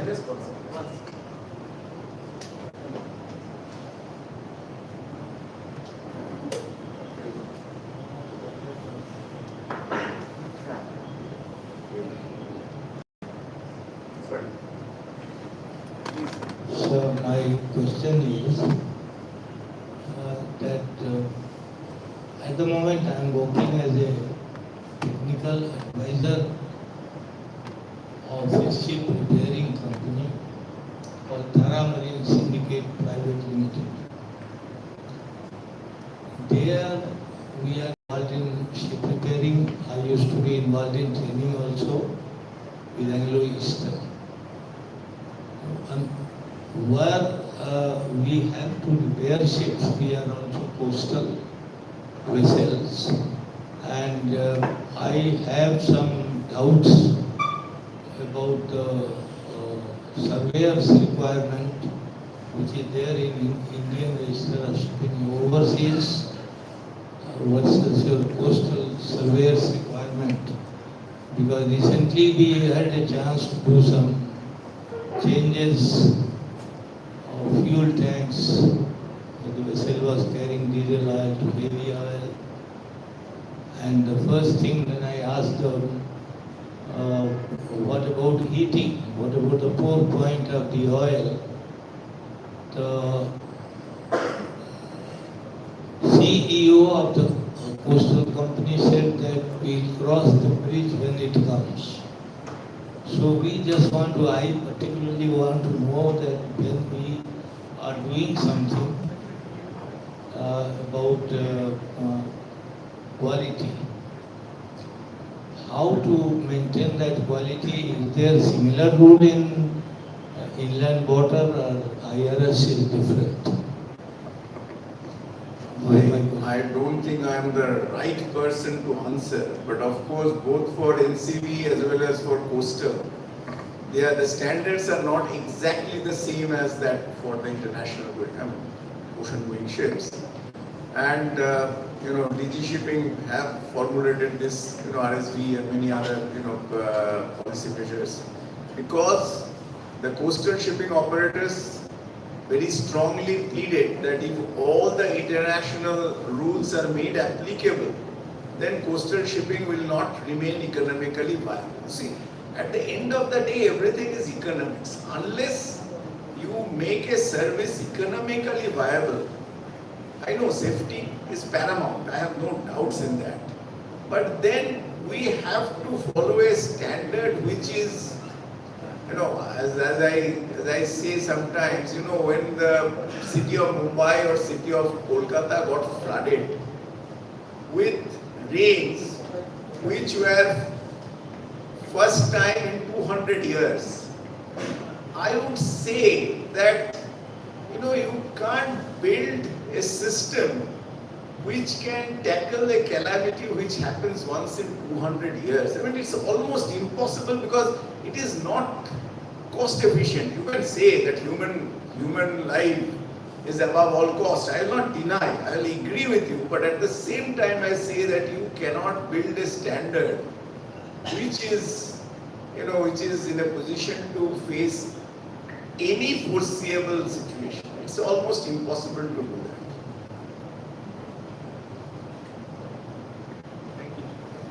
So, Captain Mil, I've got a question for you. History has shown that all major economies are great, are at the forefront of ship construction. Whether you talk about Korea or Japan, UK, now China, lagging in this ship construction business. I would like your thoughts on this. You see, I already mentioned about shipbuilding, a lot of emphasis is being given now. I have always said I was one of the, very avid proponent of LNG ship being built in India.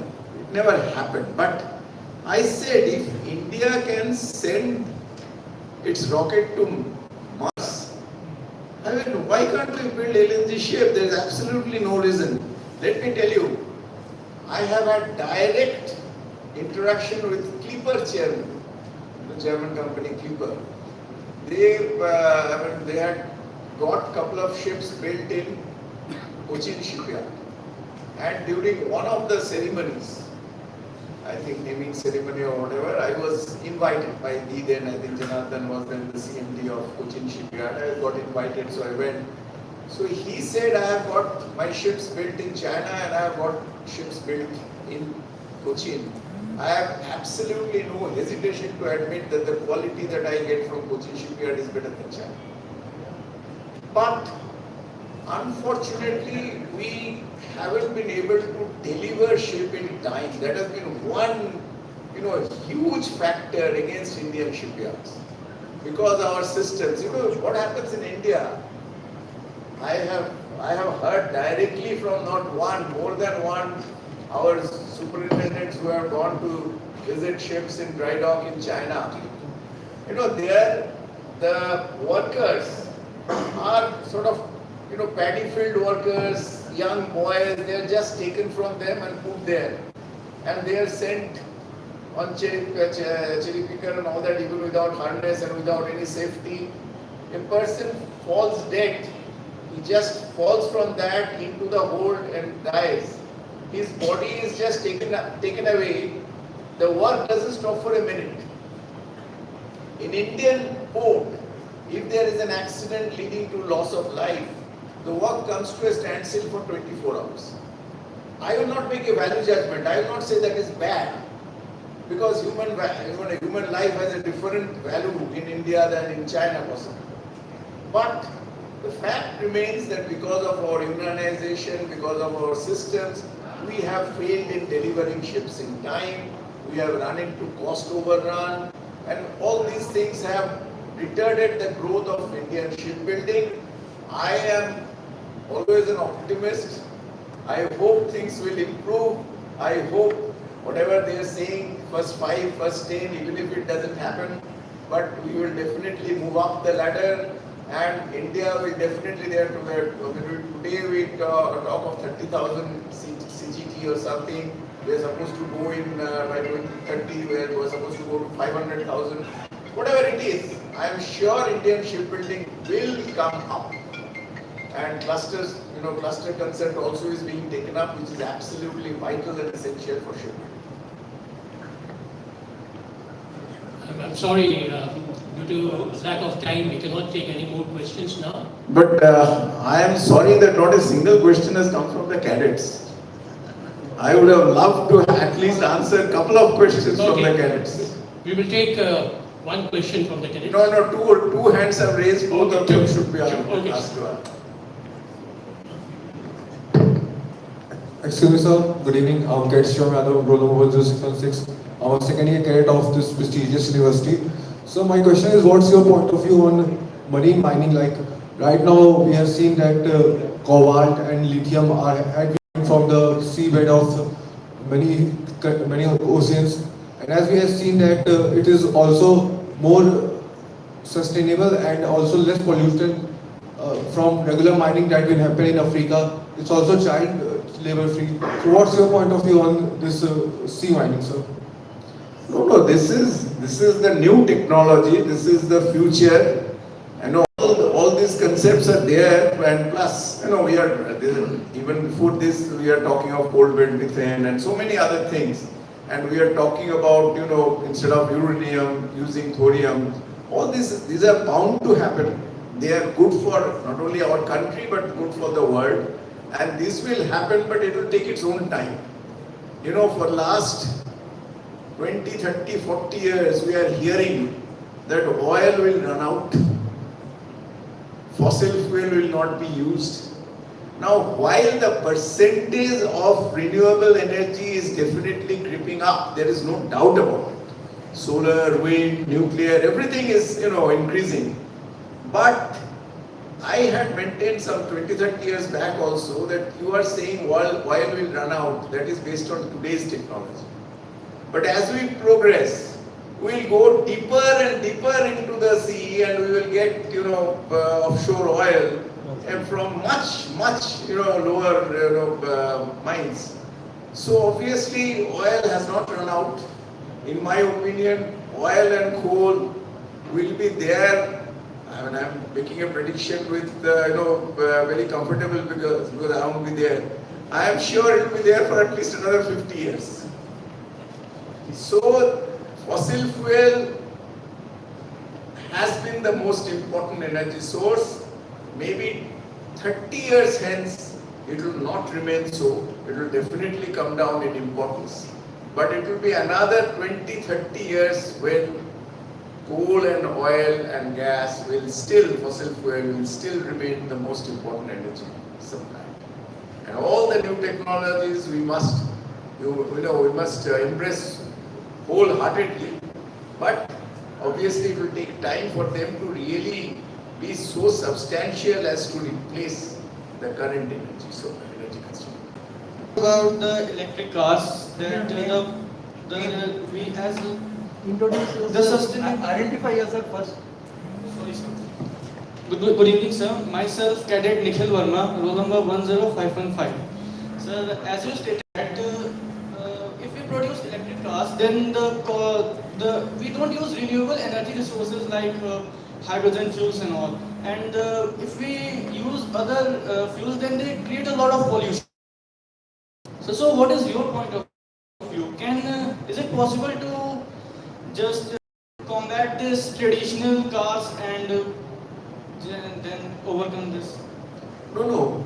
All that I said that electric car is very good provided that electricity generated is green electricity. That means you are not polluting too much while generating the electricity. So that's all the point. Definitely electric cars in terms of pollution are better than diesel cars, petrol cars, definitely.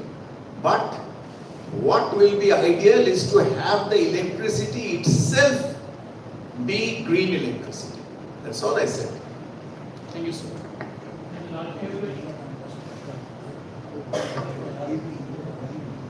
Okay, sir, one last question. Okay, fine.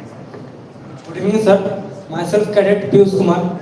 Sir, as we all know how AI and automation booming right now, sir, what will be the impact of it on our future, like as in marine? No. Today, digitalization is there. I mean, without digitalization, no industry, including maritime industry, can progress. It's just impossible. But artificial intelligence has both positives and negatives. One negative thing is it is, I'm saying in a slightly different context. I mean, far before AI is being talked about maybe for just about a decade or a little more. But computers, calculators have come for decades. Now what it has done, it has actually come in the way of human brain development to some extent, very seriously. Today, India, Sri Lanka, Bangladesh, we talk of software software superiority to some extent because we have learned tables. We can do mental math, which has helped in developing some parts of our brain which we completely ignore when we get totally dependent on machine. We dependent on, originally calculator, now computer. If you go to US, to a shop, I'm amazed that something has come, say $4.23 or something like that. I give $5. They have no idea how to calculate the difference. They will only do it on computer. They cannot do it mentally. So human beings to some extent are becoming idiots.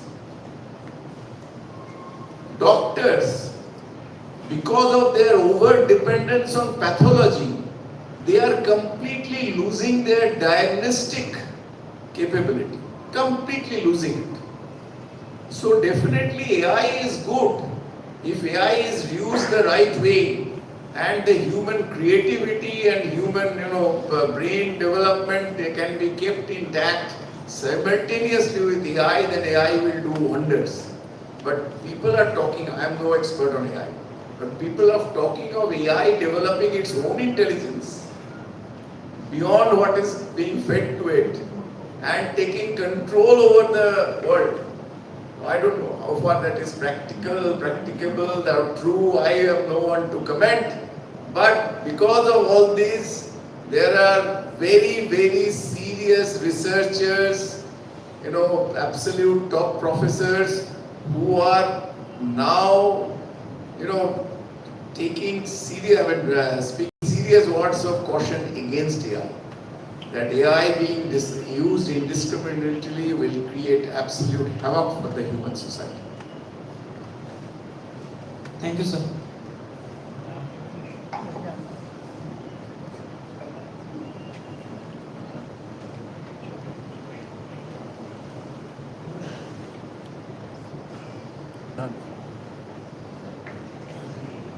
There is a number of questions that we can take for this particular evening.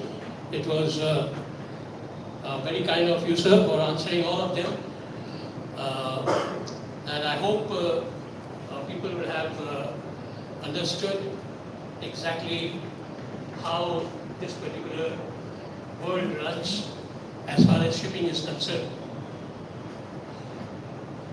Rear Admiral Retired Shri Amit Bose has been gracious enough to be present today for the technical presentation by Mr. Sabyasachi Hajara. Rear Admiral Bose is a BTech Electrical and Electronics from Jawaharlal Nehru Technological Institute, Anantapur. He joined Indian Navy in 1986. Later he completed his MTech Computer Science from Indian Institute of Science, Bangalore. Rear Admiral Bose received his training on Tour Air Sonars, France. He served on board INS Vikrant, aircraft carrier Ganga and Tabar frigates. Rear Admiral Bose headed the electrical, electronics, weapons, sensors and IT components of ships and submarines of Indian Navy, both from dockyards and naval headquarters. He commanded a missile base and naval dockyard, Visakhapatnam. Rear Admiral Bose joined IMU Chennai in July 2023 and moved to IMU KC in August 2024. It is an honor, sir, to have you amongst us this afternoon, and I would invite you for a small discussion with the gathering now.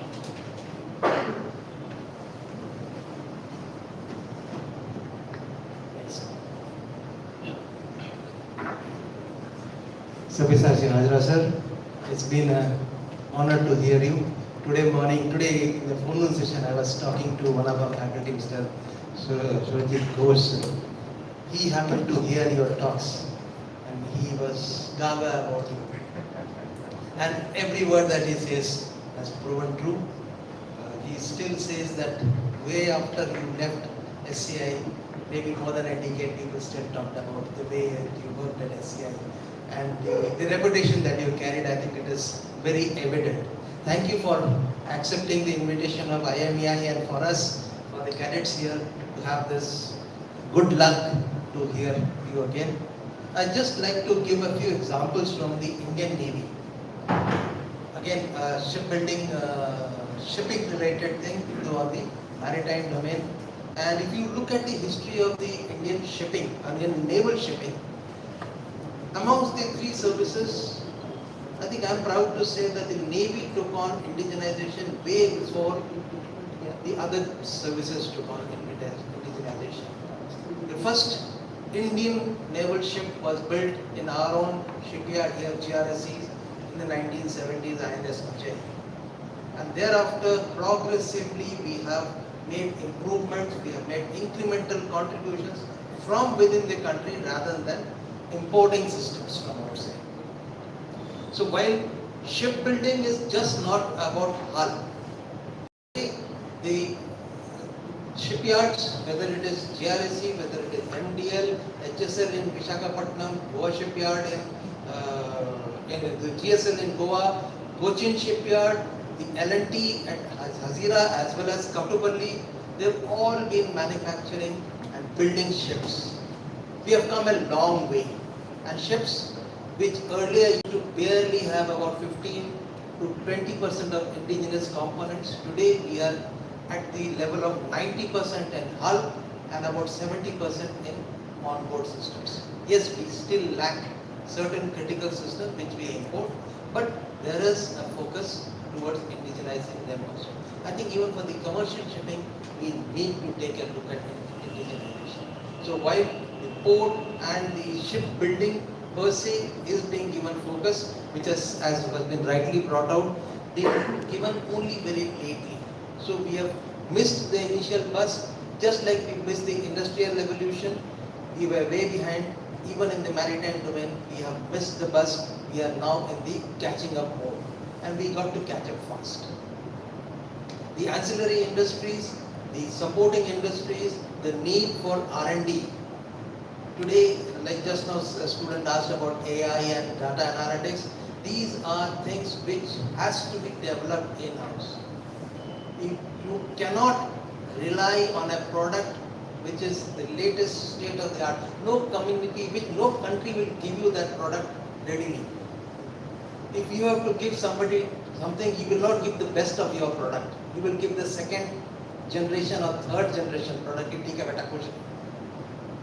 But if you want to be competent, you have to focus on indigenous development across the spectrum of the industry, the maritime industry. Not only the hull, but the machinery, the onboard system, the controls, the back-end support in terms of maintenance, how data digitalization can come in, how can you provide effective maintenance, how can you provide effective logistic support, all that comes in.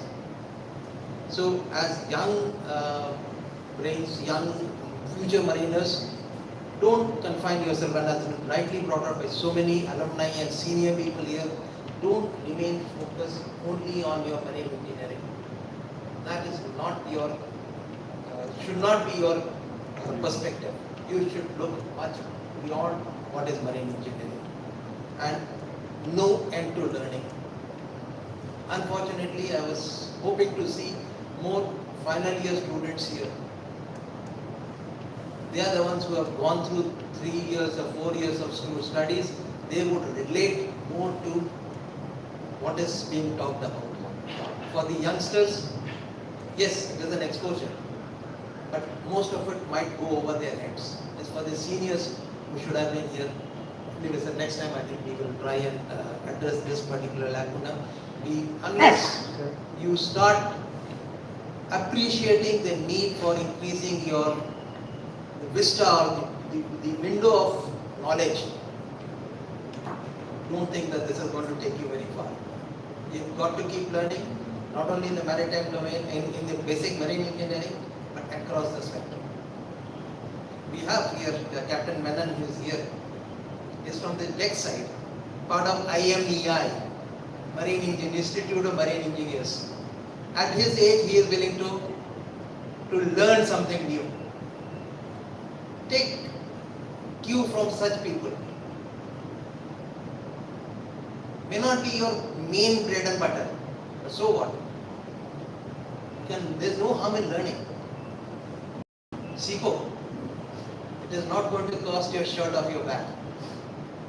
There is no harm in learning. Tomorrow you will be in a better position to take decisions, whether it is on board ships or in any other walk of life that you go along in your career. That's all I have to say. Once again, I would like to thank IMEI sir for the chairman IMEI sir for taking this initiative and given this opportunity to hear Sabyasachi sir here as well sir. Grateful to you sir and for all the IMEI people here for coming and gracing the occasion. Thank you so much.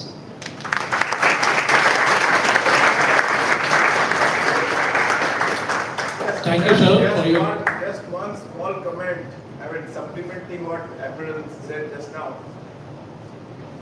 The doctors say the best way to beat dementia at the advanced age is to keep on learning something new.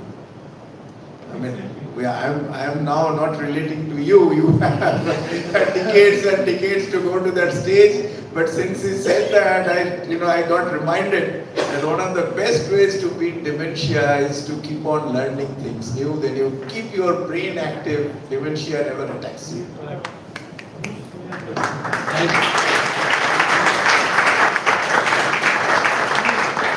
Cadet Harshit Singh.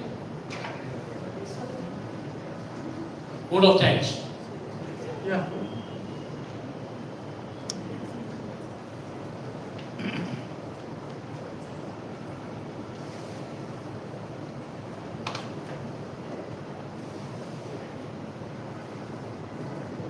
I didn't mention anything in particular about the lady cadets. We are so happy when we joined shipping, there were virtually no women seafarers. Today, there are colleges where you find nearly 40% are girl cadets. So this is a great improvement, because I always say any industry, unless you have gender diversity, equity and equality, you can never progress. Human being, nearly 50% are females. And I always say what a man can do, a woman can always do better.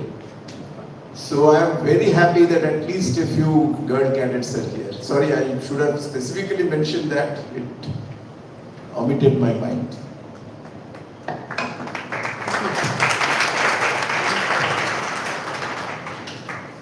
Good evening everyone. I am Cadet Darshan roll number 10198 and I have been given the honor to present the vote of thanks for today's technical lecture on global scenario, risks and opportunities to Indian shipping.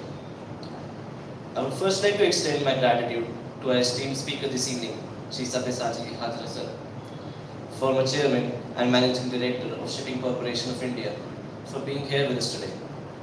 I believe all of us will walk out of this room wiser and better engineers, courtesies of the insights shared by you. It has truly been a privilege to attend this lecture today. I would now like to thank Rear Admiral Amit Bose sir, PSM retired, Director at Indian Maritime University, Kolkata Campus, for gracing us with his presence. Sir, you have always pushed us to become better engineers and more refined, and we couldn't have been the cadets we are today without your guidance. I would also like to thank Shri S.K. Sarkar sir, Chairman at Institute of Marine Engineers India, Kolkata Branch, and the members of IMEI Kolkata for their invaluable support in making the entire session possible. I would like to thank Dr. Srinivas Vattapalli sir, Professor in HOD, for his support as an event chairperson. Today's event coordinator, Dr. S. Pratish Kumar sir, Assistant Professor at Indian Maritime University, Kolkata Campus, has also been invited to today's session, and I'd like to extend my gratitude to him as well. I would like to thank my seniors, including 4th year senior cadet Harshit Singh sir and my batchmates for organizing a wonderful event. Finally, thank you to all my fellow cadets for being here and bringing your enthusiasm towards learning.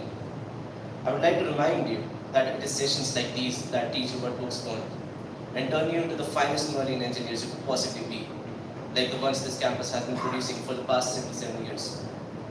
Once again, I and all my fellow cadets here wish to thank Shri Sabyasachi Hajara sir, Rear Admiral Amit Bose sir, and Shri S.K. Sarkar sir, along with everyone who made this session a meaningful and memorable one. Thank you, and I hope you have a wonderful rest of the week.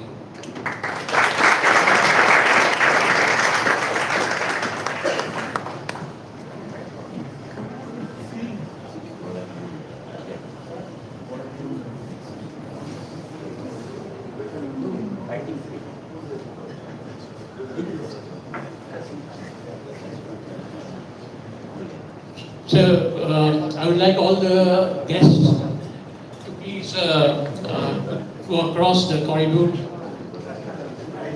Sorry, we will have the national anthem now. Sorry about that.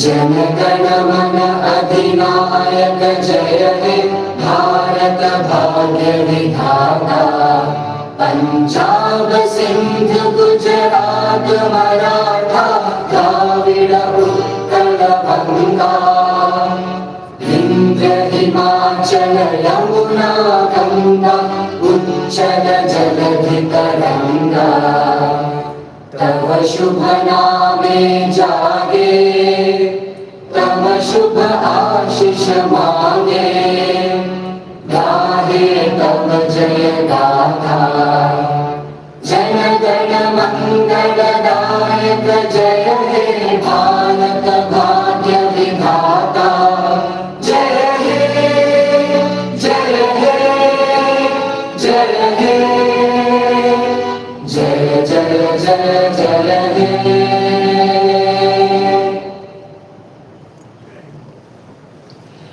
Now the refreshment. So we will all go across this thing. Cadets, you please sit down over here. You have your refreshment. They will be served to you at this particular place. Rest everybody, please across the corridor to that room. So Mr. Hajara and others are going there. You can have short discussion with them. So please.